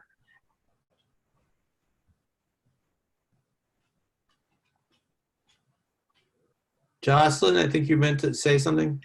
Well, I was just saying that if there's a seating wall in a master plan, then the vehicle access seems like it either is completely necessary for any kind of ambulance or kind of vehicle to get into this area then. Otherwise, I don't really know what it was truly for. Yeah, yep. You're right. They would have to go together if we did those. You're right.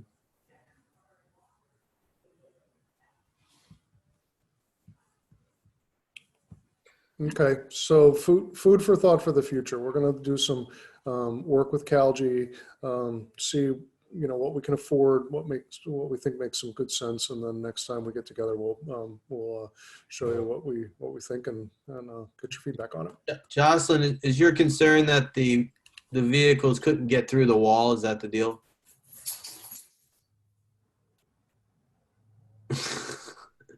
I saw a head nod. I saw a head nod. Right. I don't think that. I think that's a bit of a problem. Also, just general mobility. You want people to be able to pour through there on the perimeter, right? Yeah. General mobility. Otherwise, you're going to do a header up against the end of that wall there. That's not a good situation. That would incur more vehicles on the access coming to pick up the kids. Yeah. I think that's an injury asking to happen there. But if you made it a little shorter, and you didn't go all the way to the woods there, if we did something like that, it might happen. Yeah. Anyway. Good. All right. Any other thoughts on this? We'll come back to you on this when we're have some more information. So Dusty, let's go to the next slide. This is just the scope slide repeated, just to remind you that we talked about most things on the list, but we want to come back and talk about others, especially the phone, the security, and the mechanical system. So let us know how you want to proceed on that in terms of a board meeting like this. I know tonight was very long, but I think important, or a special meeting to pull off and go over that with board members. Either is fine for us. I wanted to thank you, Garrett. Is this the last slide? One more. Okay.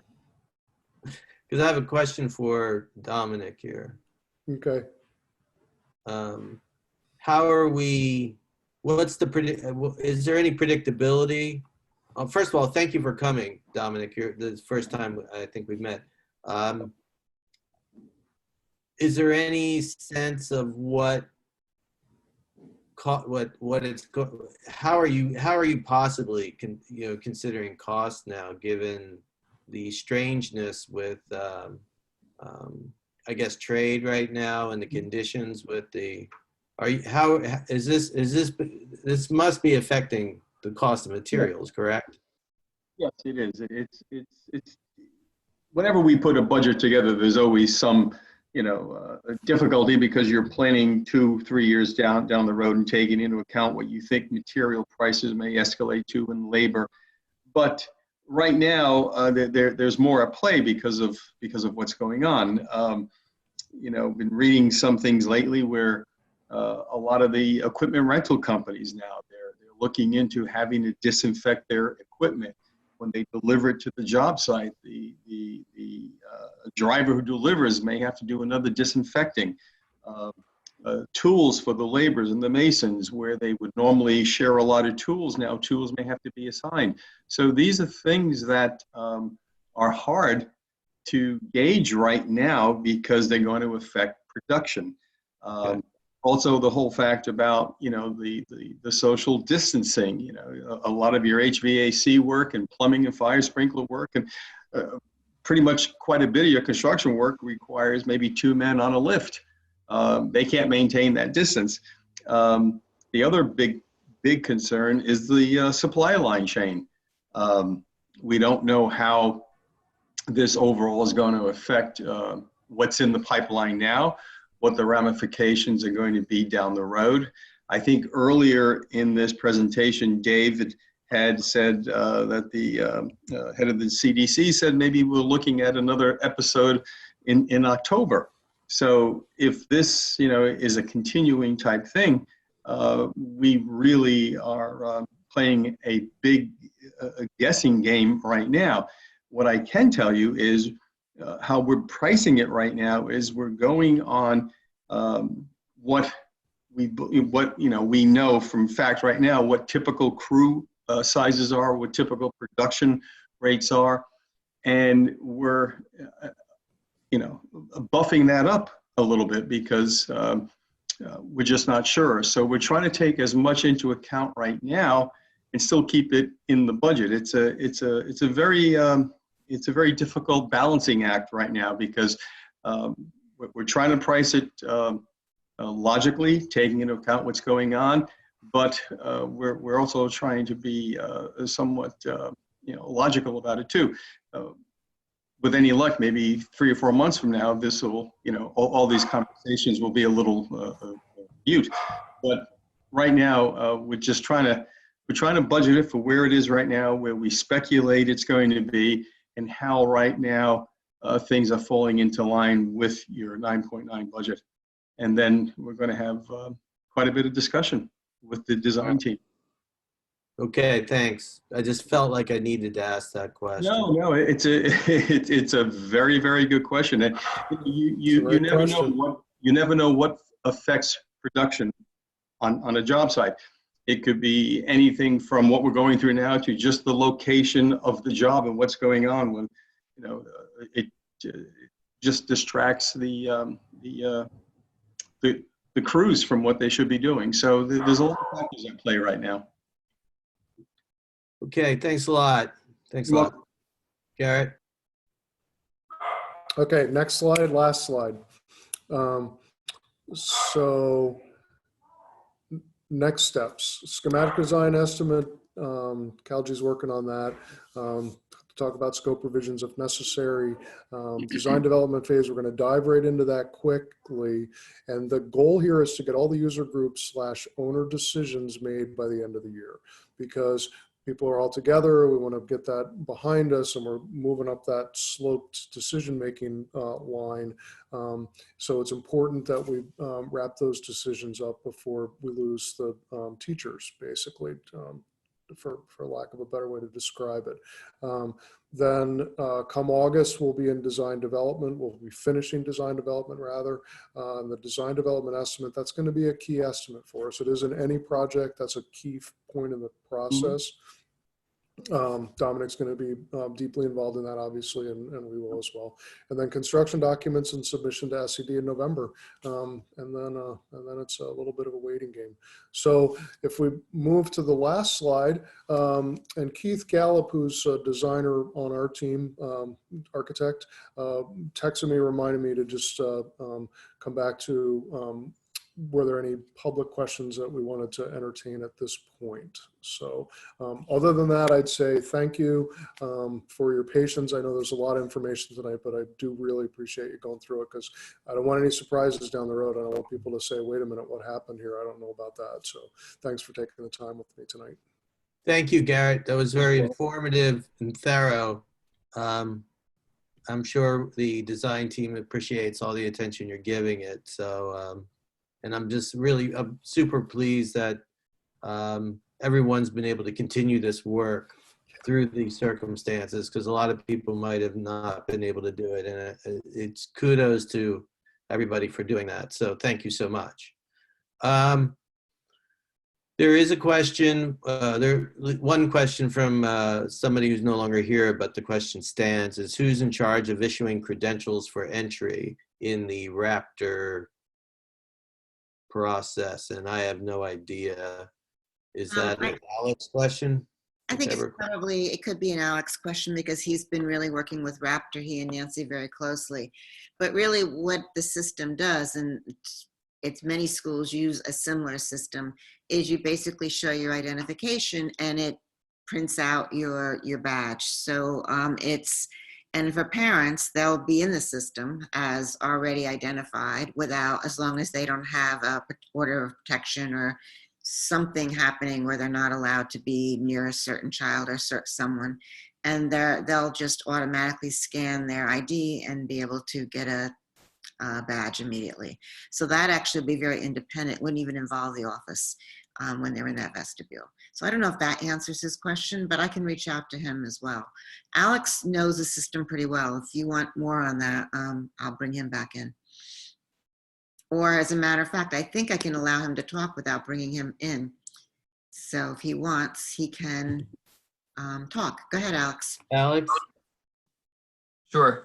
No, so Dr. Jackson had covered most of it. Essentially, it will work similarly, where the main office will basically be verifying and checking credentials as they do now. The only difference is, instead of using our buzz and intercom system, it'll be using this Raptor system with the new security vestibule.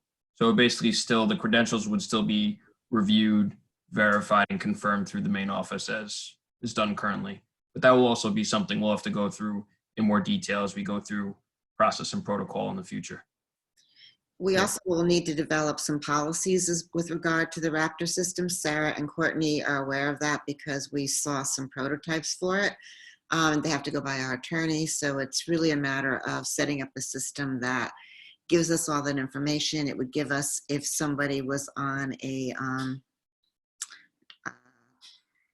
system where we had warnings out on a BOLO system. So it pretty much tracks everyone through the system once their name is in. Okay, thank you so much. I hope that answers everyone's question. I think the Memorial Garden was mentioned. I mentioned it preemptively, so I just wanted to let that out there. There is, Jocelyn, you want to make a motion? A motion to move to the next thing on the agenda? You want to, well, I think we need to say thank you to our guests and say. Oh, okay, because you just, okay. I agree. Yeah, and I said, but sorry, I didn't think they wanted, thanks for coming, guys. We really appreciate it. I hope that, I hope whatever board members are on the design team, I think, Matt, you're involved in that, right? I'm sure we're going to be, Sarah's been dropping in. Thank you so much for all the work you're doing. It looks terrific. Yeah. And also, I don't know if anyone's met Eric Wilson. I know that Matt did, but Eric is with CalG as well and working with us on all the meetings. So another face, since we're able to do that on Zoom. Well, I'm sure we're going to get to be knowing you guys pretty well. So. Oh yeah. Okay. And Dominic, we will await your bid on the exorcism. Yeah, the exorcism. Okay. I'll send out an RFP tomorrow.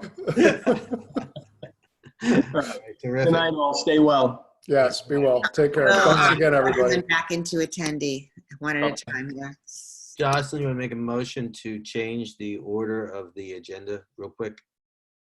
Sure, I make a motion that we change the order of the agenda to move public comment up, in case anyone wants to say something. There's a motion on the table to move public comment to the next agenda item so that the public does not have to sit through another 45 minutes or 30 minutes or 20 minutes of a meeting. So moved. 20, you said it. 20. We're holding you to it. Okay. All in favor, say aye. Aye.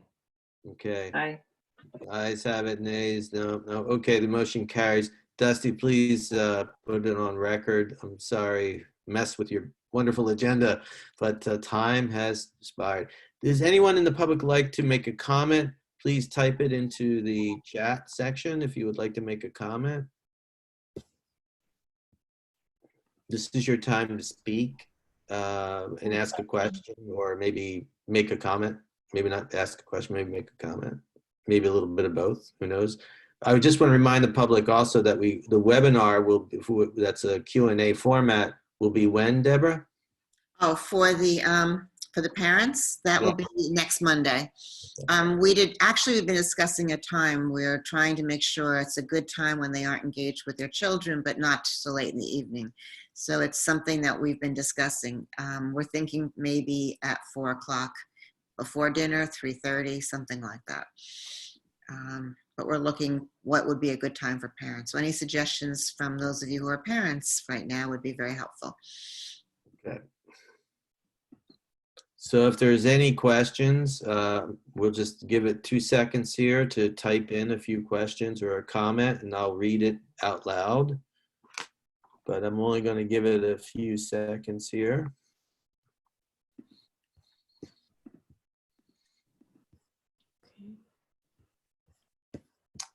Okay, I think that's it. If you have any other, you feel free to reach out to us in the usual format. Send an email to myself or send an email to Deborah if you have specific questions for the board. We greatly appreciate it. We hope that our letters are preemptively answering questions, but that's it. Thank you, Jocelyn. Thank you, Court.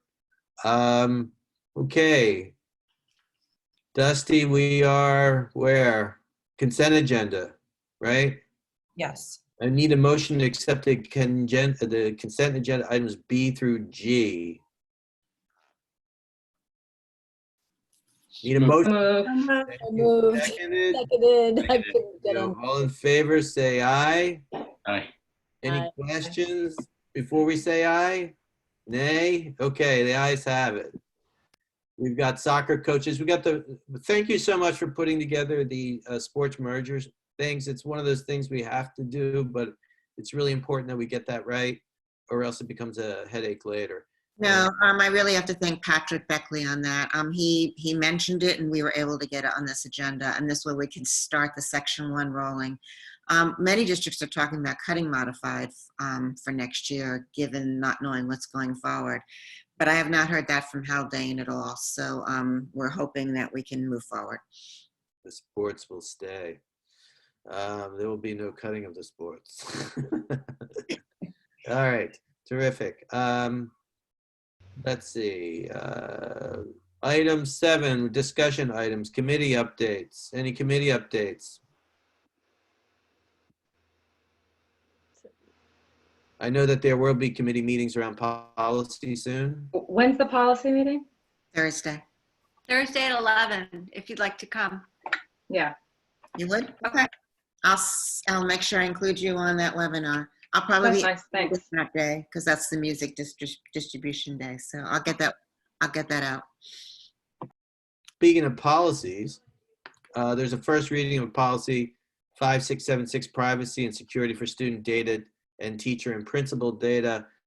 I just want everybody to know that, especially if you're enthralled with state mandate and policy regarding data, there's going to be a slew of these coming our way, I would imagine, correct? Yes. This is the first one. They did not change this deadline. It needs to be adopted prior to July 1, which means this is your first reading. You'll do your second reading and we'll adopt. But the amount of work for this whole data privacy component is phenomenal. We'll talk a little bit about that within our policy meeting, but there's a lot that has to happen that will, every vendor needs to have a sign off. Parents need to have a bill of rights and a sign off. Vendor lists need to be maintained. But then there's a lot of data that has to go to the state on these before we purchase anything. So it's really a purchasing nightmare as well. If you remember, we were some districts were also victims of ransomware. Mhm. And this is a lot of this has to do about protecting data. You invent it, you got to regulate it, and that's where we are. So when we digitize documents to make life easier, now we have to create the mechanisms that regulate it. So I just want the board to be aware that we're going to get a slew of these to protect data privacy. Okay. All right. Okay. And others, we can't make a lot of changes to this, correct, Dr. Jackson? This is No, it's coming through our. structured. Yeah, I sat in on the webinar on Monday, last Monday, I think it was, on this, and really looked at all the areas that can happen. The only thing you can really change is to not, when you purchase things through BOCES, still make yourself maintaining all those records. Makes sense if we're purchasing through BOCES, let BOCES maintain those records for us. That's really your only flexibility. It matches the school board's policy. This is the Erie one. It matches one that another attorney's office did for their districts. There really isn't flexibility in this. The only flexibility would be who you appoint as your data privacy officer. To let you know how serious they are about this. I even have 2 emails now where the state's asking me to upload who that person is ASAP. So they're looking for us to move forward. I learned in that seminar there can be a team from a district, and that's why we put Nancy and Sue in there. They both felt better working together rather than it be Nancy on her own or Sue on her own.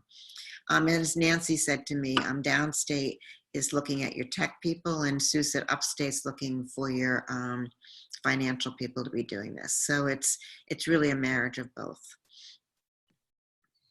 Great.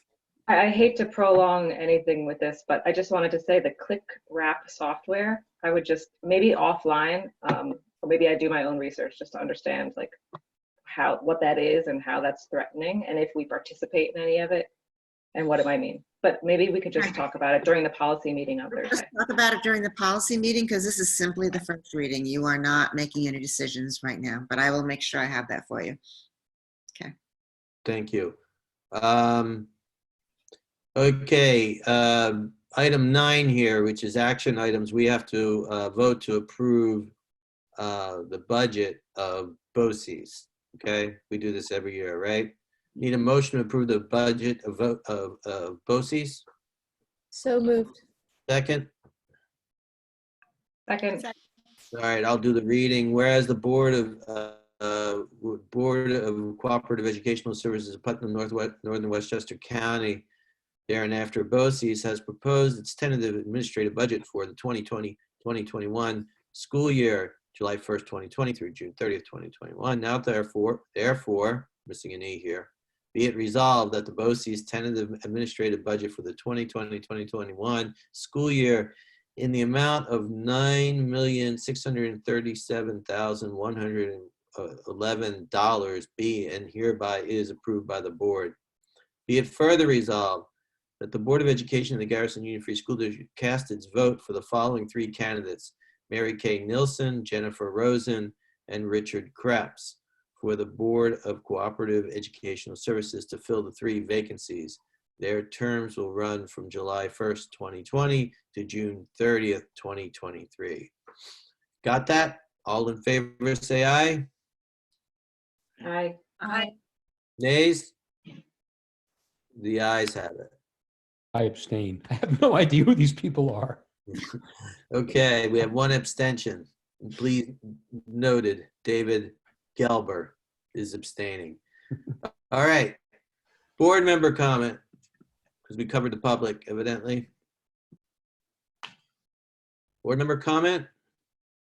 I'd just like to thank the teachers for how much work they're putting in, and the innovation and the new ideas that seem to crop up every week from them. It's just been pretty inspiring to see. Great. I'll second that. Second, I'll third it. The positivity I found that is coming from them, overwhelmingly, to give out assignments, but also to say what you can do is okay, and there's flexibility and communication, and it's been really great. Yeah, and I just want to add that, I mean, what I'm really struck by in our faculty is their willingness to just go above and beyond. I mean, to take time out of their days, evenings, to do the best for these kids. And it's really been inspirational to see that. I'm not going to single any teachers out, but there are a lot of them who are doing that, and it's really wonderful. That's great. It's great. Okay. Terrific. I need a motion to go to executive session. So moved. Second. Okay. Be resolved, Board of Education, Garrison Union Free School District adjourns to executive session to discuss matters regarding the superintendent's search. All in favor, say aye. Aye. Nays? Hi. Looks like the ayes have it, Dusty. Thank you. Are we getting a Thank you, separate, Dusty. Yeah, do we get a separate link or do we just stay here? yeah, we can just stay here. You do? Okay, that's fine. I'll just stop the recording. Dusty and I'll leave, and I'll just leave this open. Dusty, well, no, you're staying. Oh, I'm staying. Okay, I didn't know I was staying. You're Sorry. part of the board. You get golden time. No, the superintendent search ones I have not been part of.